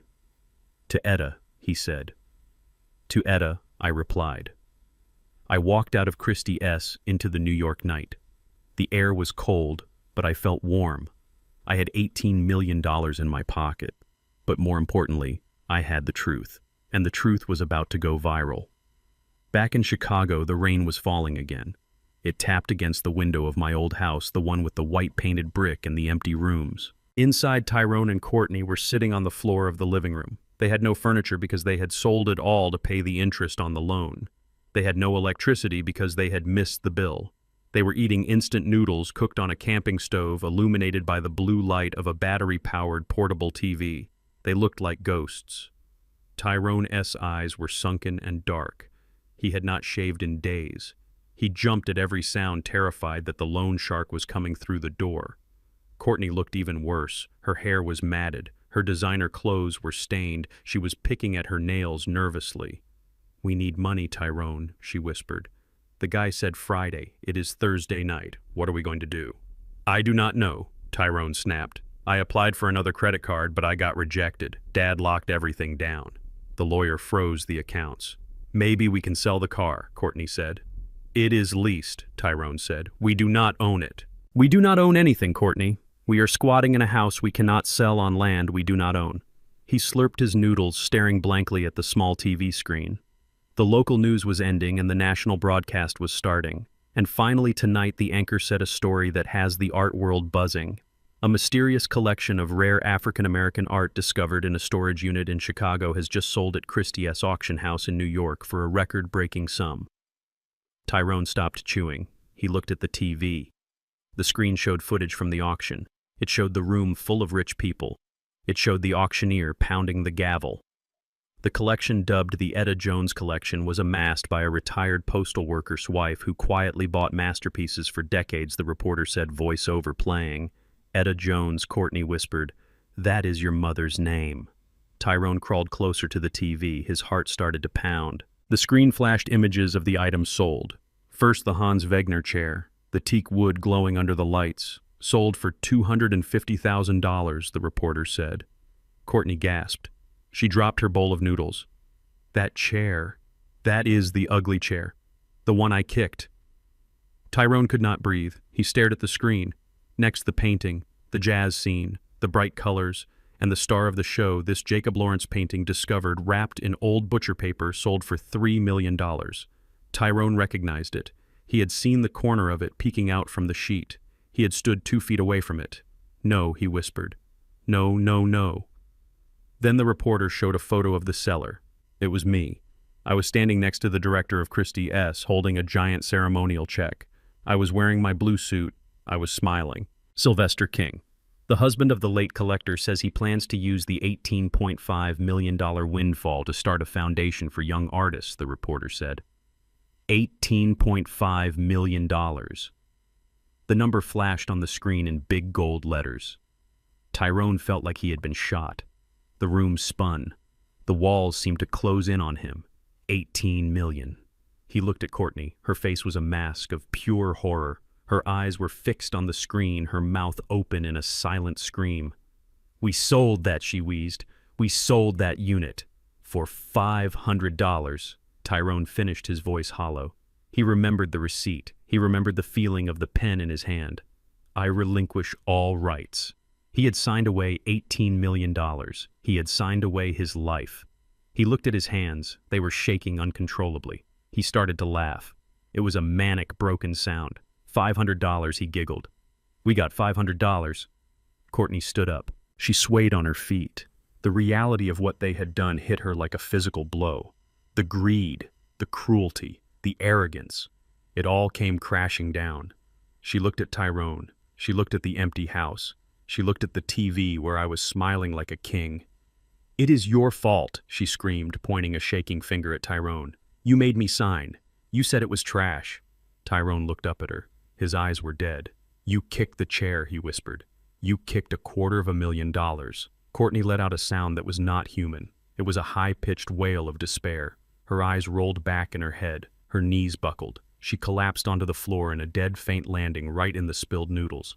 Tyrone did not move to help her. He just sat there staring at the TV, staring at my face, staring at the fortune he had thrown away.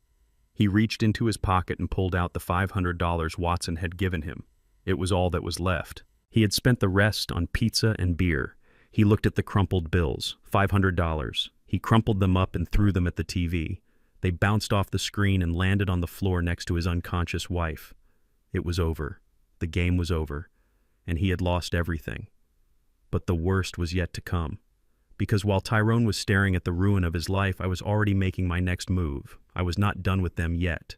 I picked up my phone in the hotel room. I called Strickland. "They saw it," I said. "Good," Strickland replied. "Now comes the final blow. Are you ready for the meeting tomorrow, Mr. King?" "I am ready," I said.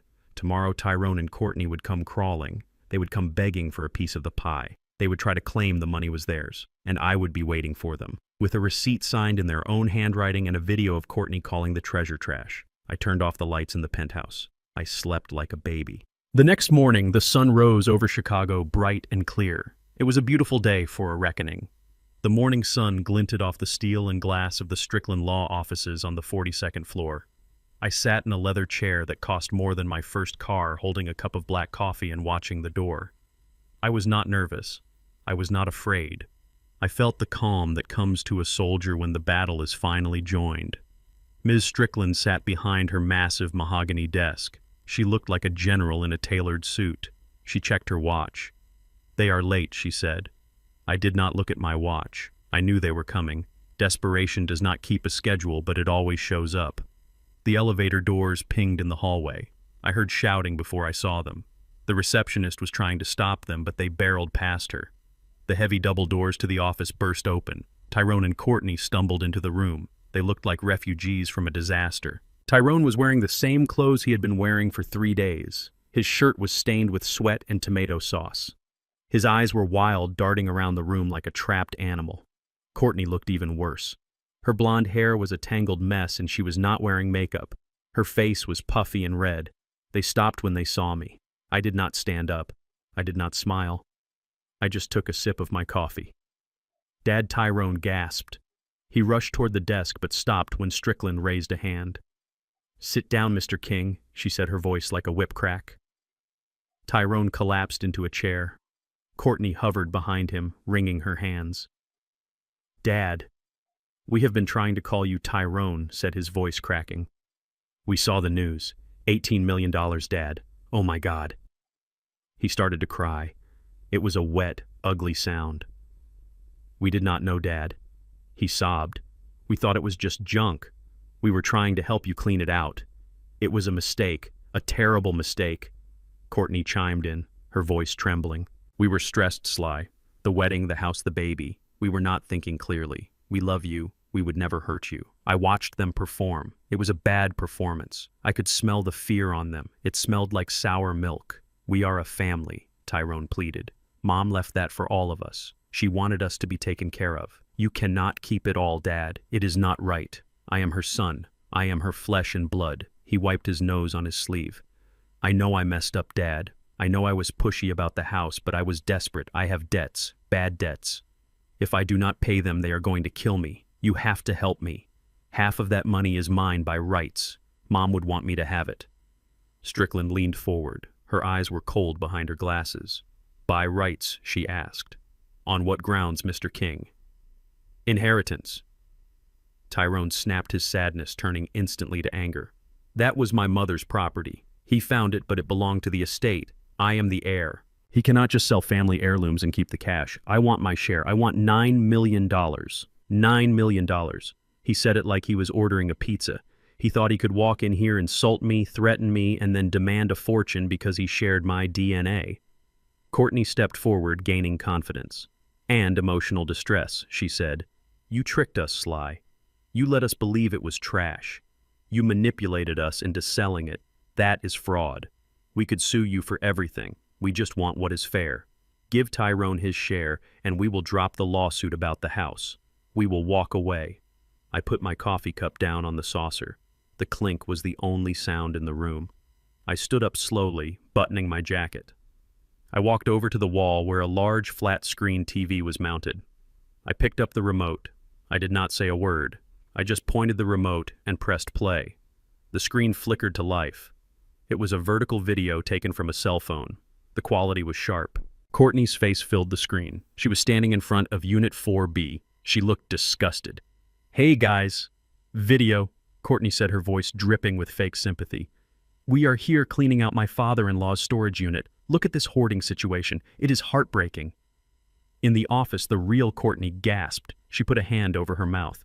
The video continued. I watched myself on the screen begging for the chair. Not the chair I cried in the video. Etta loved this chair. Then the video showed Courtney kicking the leg of the Hans Wegner Papa Bear chair. "Let go of it, you crazy old man," she screamed on the screen. "It is ugly. It is full of mites. I would not put this in my house if you paid me." I paused the video. The image of Courtney S. face twisted in a sneer was frozen on the screen. I turned to look at them. Courtney was pale as a sheet. Tyrone was staring at the floor. "Mites," I said softly. "Ugly." Courtney started to stammer. I was upset. I did not mean it. I pressed play again. The video cut to the moment Watson arrived. "I will pay you $500, Watson said on the screen. 500, Tyrone asked in the video. Then the camera moved to the clipboard. It zoomed in on the document. "I, Tyrone King, sell all contents of Unit 4B to Watson, hauling for the sum of $500. I relinquish all rights and ownership, sold as is, no returns." I paused the video again on the close-up of the signature. Tyrone King. I put the remote down. I walked back to the desk. Strickland opened a folder. She pulled out a piece of paper. It was the original receipt. The ink was still black and sharp. She slid it across the polished wood of the desk toward Tyrone. "Is this your signature, Mr. King?" she asked. Tyrone looked at it. He looked at the loop of the T. He looked at the jagged line of the K. "Yes," he whispered. "And this one?" Strickland asked, pointing to the witness line. Courtney nodded. "Yes." "Then the matter is settled," Strickland said. "You did not inherit $18 million, Mr. King. You inherited the contents of Unit 4B, and then you sold those contents to Mr. Watson for $500. You signed a binding contract relinquishing all rights. You stated clearly that the items were sold as is. But we did not know what it was," Tyrone shouted, standing up. "That is fraud." He knew. He tricked us. "Ignorance of value is not fraud," Strickland said calmly. "You had every opportunity to inspect the items. Your father begged you to keep them. You refused. You called it trash. You demanded the money. You made a deal, Mr. King. And in the eyes of the law, a deal is a deal." "But it is $18 million, Courtney shrieked. "You cannot keep that on a technicality." "It is not a technicality," I said, my voice rising for the first time. "It is a lesson." I looked at Tyrone. "You wanted quick cash," I said. "You wanted the easy way out. You did not want to do the work. You did not want to look inside the boxes. You just wanted to get paid and get rid of me. Well, you got paid, son. You got $500. Tyrone looked at me. His eyes were red and raw. "Dad, please," he said. "The loan shark. He is going to kill me. I need the money. Just a little bit. Just 200,000. That is nothing to you now. It is everything to me," I said. "Because if I give you that money, I am paying for my own abuse. I am paying you for throwing my clothes on the lawn. I am paying you for calling me crazy. I am paying you for spitting on your mother's memory." I leaned across the desk. "I am not your bank, Tyrone. I am your father. And fathers teach their sons consequences." Tyrone started to shake. A low sound built in his throat like a growl. He turned his head slowly and looked at Courtney. She was standing there with her hand over her mouth, staring at the receipt. "You," he whispered. Courtney took a step back. "Tyrone, you," he shouted. "You said it was trash. You kicked the chair. You made me sign." "Tyrone, stop," Courtney cried, backing toward the door. "You cost me $18 million. Tyrone screamed. His face turned purple. The veins in his neck bulged. He looked insane. He lunged at her. He grabbed her by the throat and slammed her against the wall. A picture frame fell and shattered. "You stupid witch!" he roared, squeezing her neck. "You ruined my life! You killed us!" Courtney clawed at his hands, gasping for air. Her eyes were bulging. "Help!" she choked out. I did not move. I watched. I watched the monster I had raised turn on the monster he had married. Strickland pressed a button under her desk. The door flew open. 3 uniformed security guards burst in. They were big men. They did not hesitate. 2 of them grabbed Tyrone. They pulled him off Courtney and threw him to the floor. He fought them, kicking and screaming like a toddler. "Let me go," he yelled. "I am going to kill her. She owes me $18 million. The guards pinned him down. One of them put a knee in his back and cuffed his hands behind him. Courtney slid down the wall, coughing and gasping. She rubbed her throat. There were red marks where his fingers had been.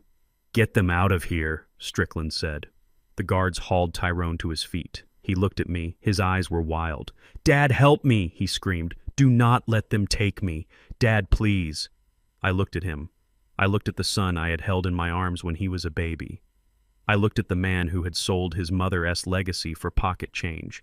I did not see my son anymore. I saw a stranger. "Take him," I said. The guards dragged him out. His screams echoed down the hallway until the elevator doors closed.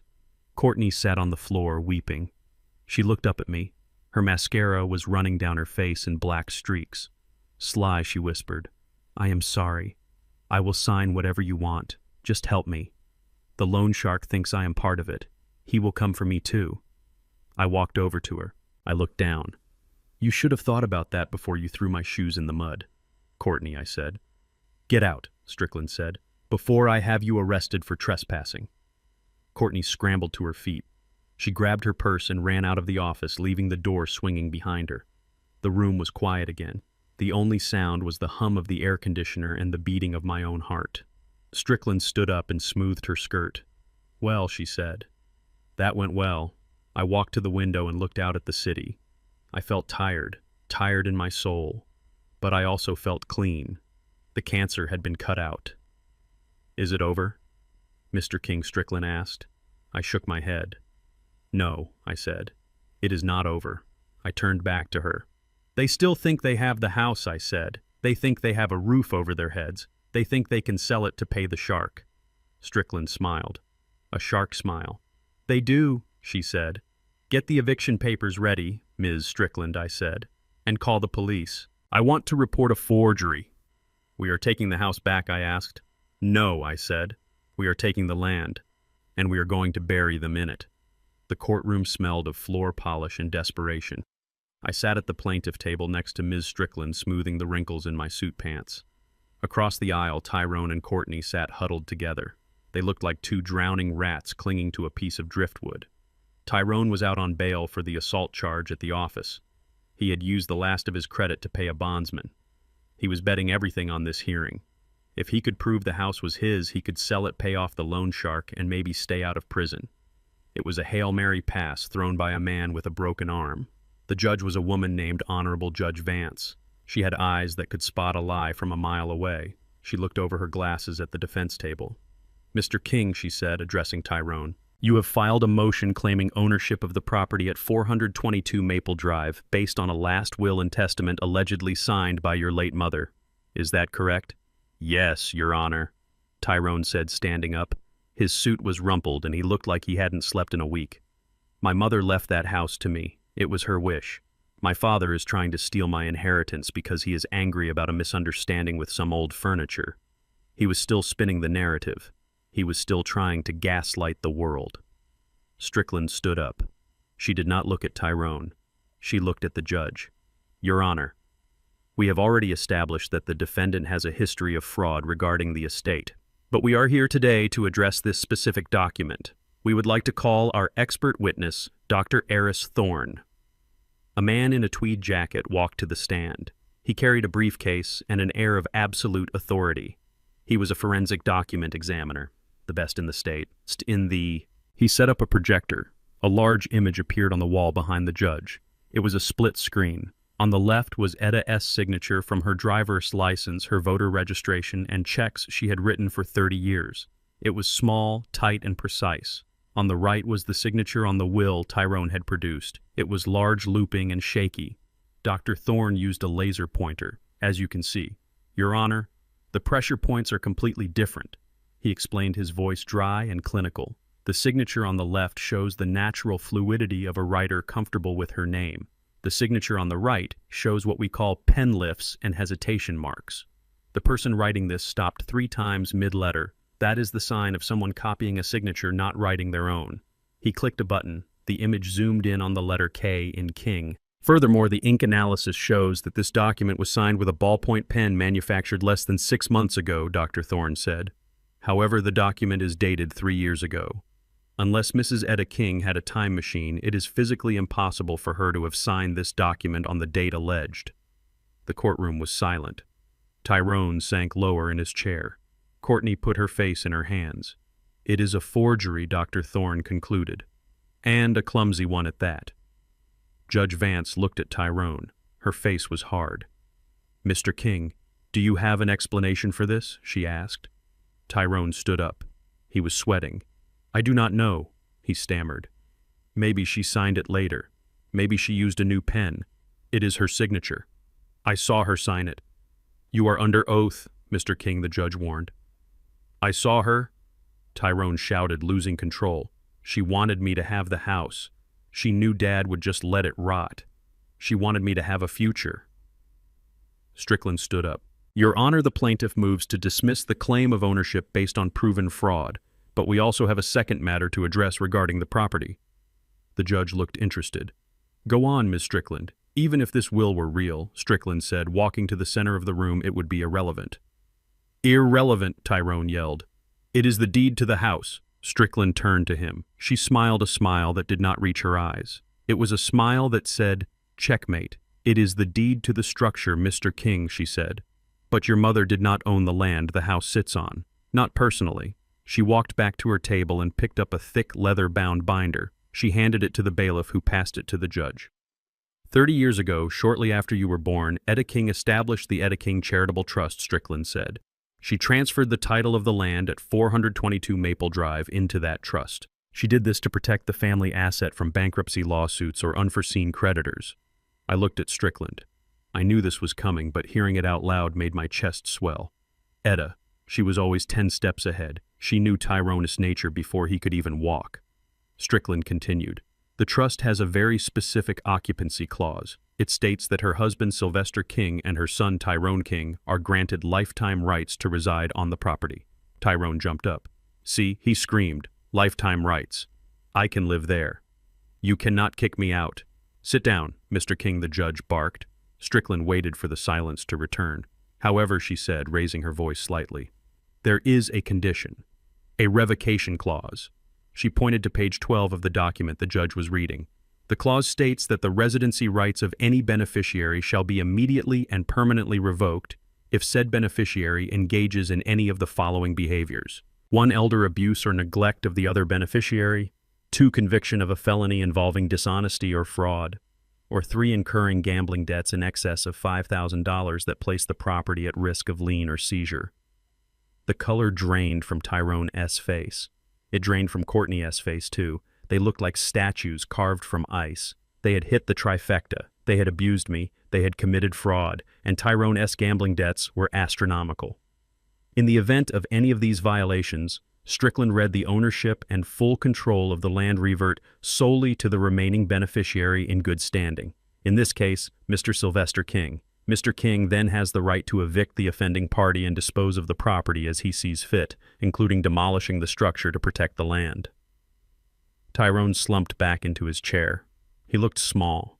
He looked like a child who had broken a window and knew his punishment was coming. So you see, Your Honor, Strickland concluded, closing her file. Tyrone King does not own the house, he does not own the land, and by his own actions he has forfeited his right to even step foot on the grass. He is legally a trespasser in his own childhood home. Judge Vance closed the binder. She took off her glasses and rubbed the bridge of her nose.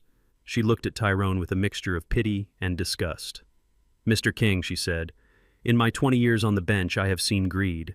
I have seen families tear each other apart for money, but I have never seen a son try so hard to destroy the parents who gave him everything. She picked up her gavel.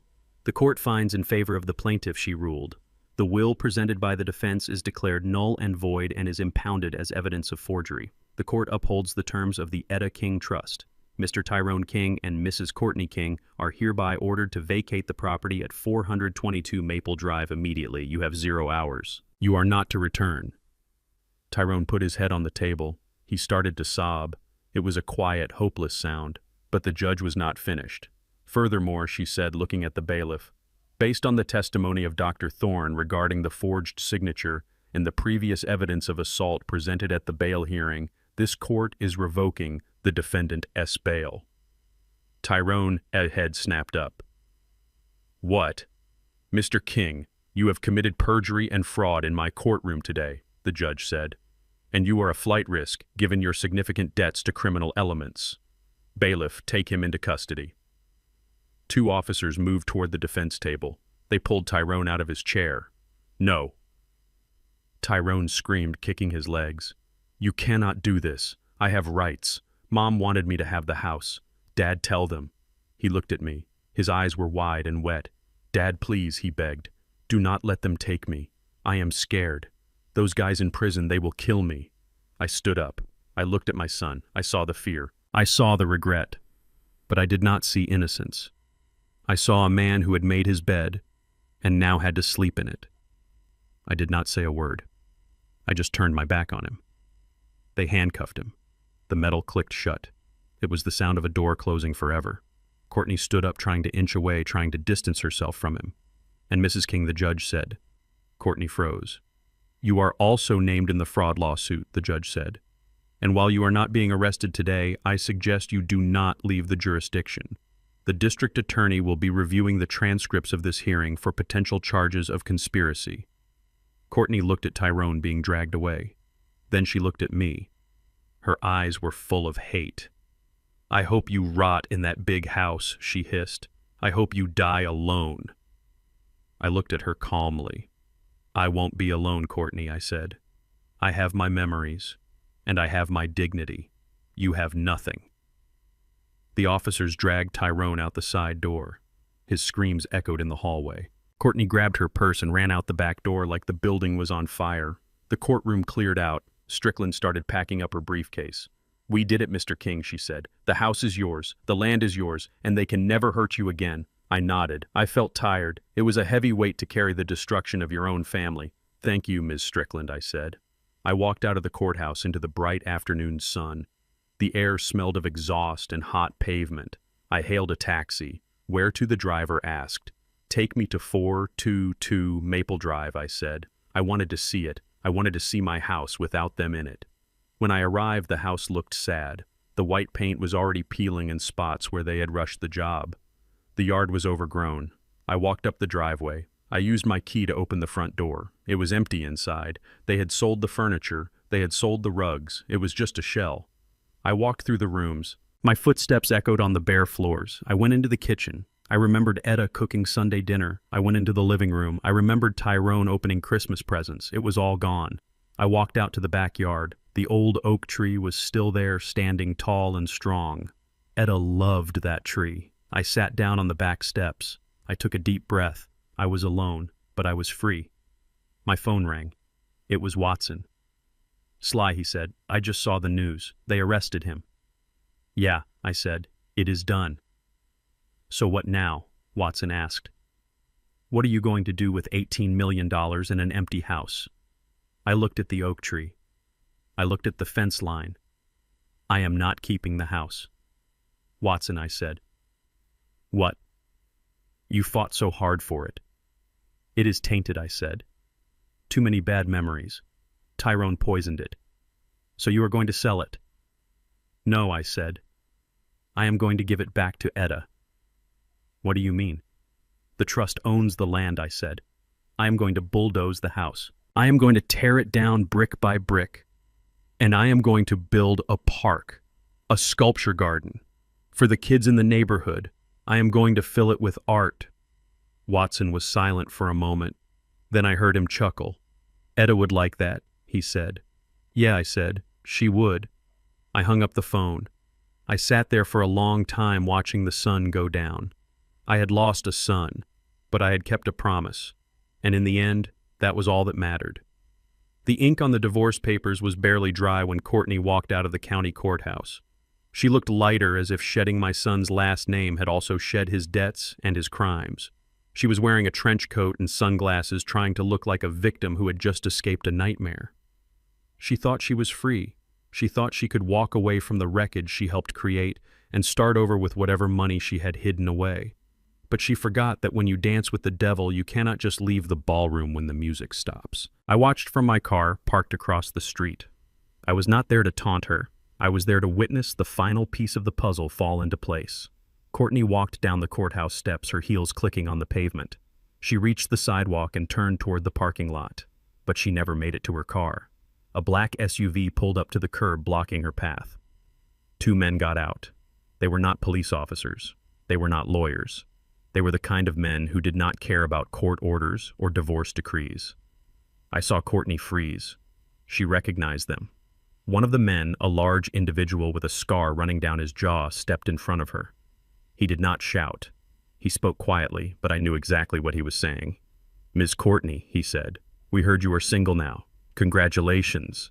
Courtney tried to step around him. "Leave me alone," she said, her voice rising in panic. "I am not with Tyrone anymore. His debts are not my problem. Talk to him in jail." The man laughed. He reached into his jacket and pulled out a folded piece of paper. It was a copy of the loan agreement Tyrone had signed.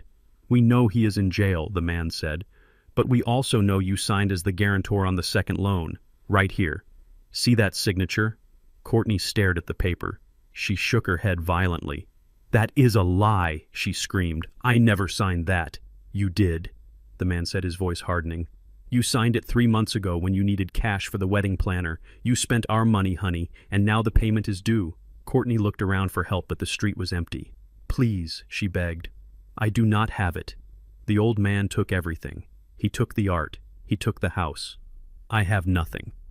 The man looked her up and down. He looked at the diamond earrings she was wearing. He looked at the designer watch on her wrist. He looked at the expensive leather bag on her shoulder. "You do not look like you have nothing," he said. He reached out and grabbed her wrist. He unclasped the watch. "Hey," Courtney shouted, trying to pull away. "That is mine. Interest payment," the man said, pocketing the watch. Then he reached for her ears. Courtney screamed and tried to cover them, but the second man grabbed her arms. They were efficient. They were cold. They took the earrings. They took the necklace. They took the bag. They left her standing on the sidewalk with nothing but her coat and her shoes. "We will be seeing you," the man said. "The principal is still due. You better find a job, Courtney. A well-paying one. Or we will find one for you." They got back in the SUV and drove away. Courtney stood there on the concrete. She looked at her empty wrists. She looked at the empty street. And then she broke. She fell to her knees and wailed. It was a sound of absolute defeat. She was alone. She was broke. And she was hunted. I rolled up my window and drove away. I did not feel joy. I felt a grim satisfaction. She had wanted to live a life of luxury she had not earned. Now she was paying the price. My phone rang as I was driving back to the hotel. The caller ID said Cook County Correctional Facility. I stared at the phone. It rang and rang. Part of me wanted to let it go to voicemail. I wanted to cut the cord completely, but I knew I had to answer. I had to say goodbye properly. I pressed accept. "You have a collect call from an inmate, Tyrone King," the automated voice said. "Press 1 to accept." I pressed 1. Dad, Tyrone's voice came through the line. It sounded small and tinny. He was crying. "Dad, are you there?" he asked. "I am here, Tyrone," I said. "Dad, you have to help me," he sobbed. "It is bad in here, really bad. I am in protective custody, but they can still get to me. The guards hate me. The food is rotten. I cannot stay here, Dad. You have to bail me out." I listened to him cry. I listened to the background noise of the jail, the shouting and the clanging of metal doors. "Please, Dad," he begged. "I learned my lesson. I swear. I will change. I will get a job. I will pay you back every cent. Just put up the bail money. You have $18 million. It is nothing to you. Just get me out and I will disappear. I will go to another state. You will never see me again." I closed my eyes. I remembered teaching him to ride a bike. I remembered his high school graduation. I remembered the pride I felt when he got his first job, even though he quit it 2 weeks later. I wanted to save him. Every instinct in my body as a father wanted to save him. But saving him now would be the worst thing I could do. If I bailed him out, he would run. He would get in more trouble. He would never learn. "Dad, say something," Tyrone pleaded. "Please. I am your son. Mom would not want this." I took a deep breath. "Your mother loved you, Tyrone." I said, my voice steady. "She loved you so much she hid a fortune in a storage unit to keep you from destroying yourself with it. She knew who you were, and she knew what you would do. She wanted me to have it," Tyrone shouted. "She wanted me to be happy. She wanted you to be a man," I said, "and a man takes responsibility for his actions." I let the silence hang there for a moment. "I am not bailing you out, son," I said. "What?" Tyrone screamed.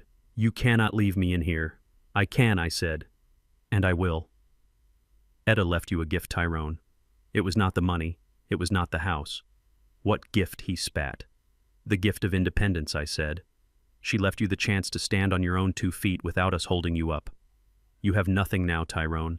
No safety net, no inheritance, no parents to bail you out. You are finally free to be exactly who you are." "Dad, no," he cried. "Dad, please." "Enjoy it, son," I said. I hung up the phone. I blocked the number. I pulled over to the side of the road. I put my head on the steering wheel and wept. I cried for the son I had lost. I cried for the little boy who used to look at me like I was Superman. But Superman cannot save someone who wants to jump off a cliff. 2 days later, I stood on the sidewalk in front of 422 Maple Drive. It was a sunny morning. The birds were singing in the old oak tree. The house looked tired. The white paint was already peeling in spots, revealing the red brick underneath like a wound. The windows were dark. Next to me stood a man in a hard hat. He was holding a clipboard. "Are you sure about this, Mr. King?" he asked. "It is a solid structure. Good bones. We could renovate it. Flip it." I looked at the house. I saw the window where Courtney threw my clothes. I saw the kitchen where Tyrone found the diary. I saw the living room where they plotted to put me in a nursing home. There were too many ghosts in there. The walls were soaked in betrayal, I am sure I said. I looked at the heavy yellow bulldozer parked on the lawn.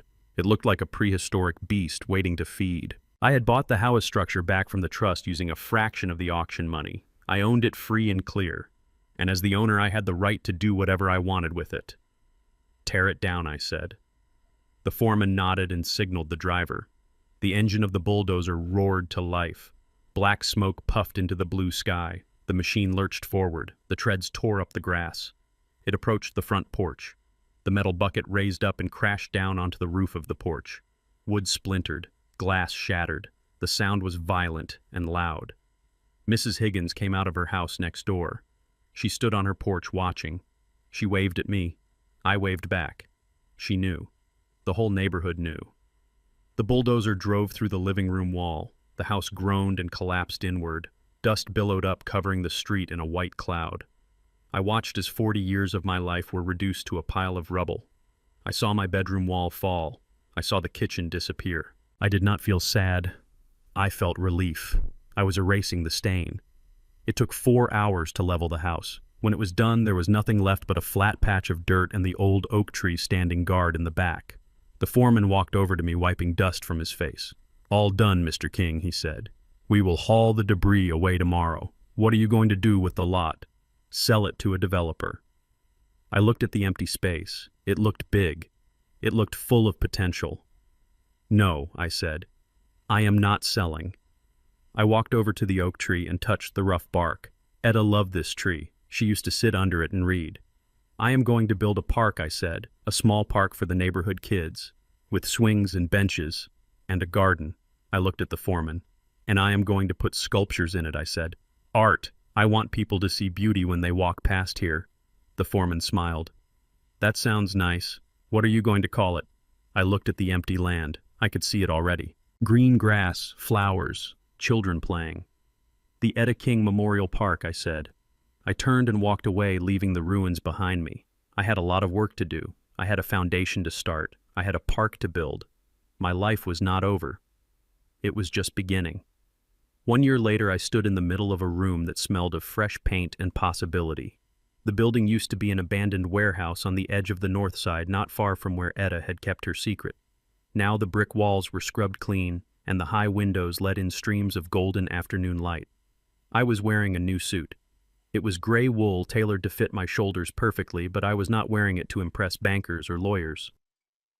I was wearing it for the 50 children who were currently running around the main hall with paintbrushes in their hands and laughter in their chests. I looked up at the bronze plaque mounted by the entrance, the Etta Jones Center for the Arts, free admission, open to everyone. It was not a museum where art went to die in quiet rooms. It was a workshop. It was a sanctuary. I had used $5 million of the auction money to buy the building and renovate it. I put another $10 million into an endowment to pay for teachers' supplies and scholarships. I wanted to make sure that every kid in Chicago who had a vision like Basquiat or a soul like Jacob Lawrence had a place to create without worrying about the cost of canvas. I walked through the gallery space. On the far wall hung a large portrait of Etta. It was painted by a young artist from the neighborhood based on a photo I found in her diary.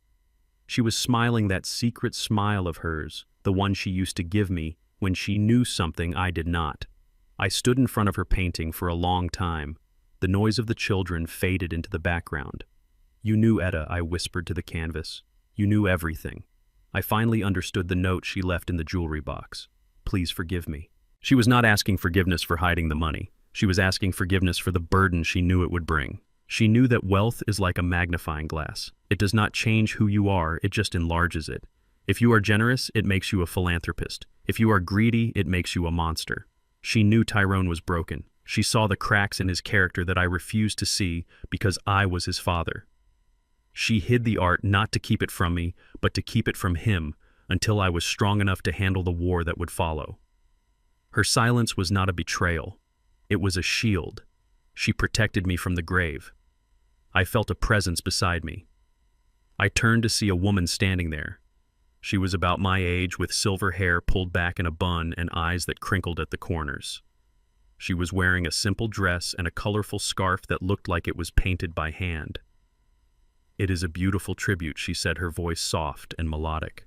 "Thank you," I said. "She deserved it." She was the one with the eye. I am just the one with the checkbook." The woman smiled. She looked at the children working at the easels. "I taught art in the public schools for 35 years, she said. "I watched them cut our budget every year.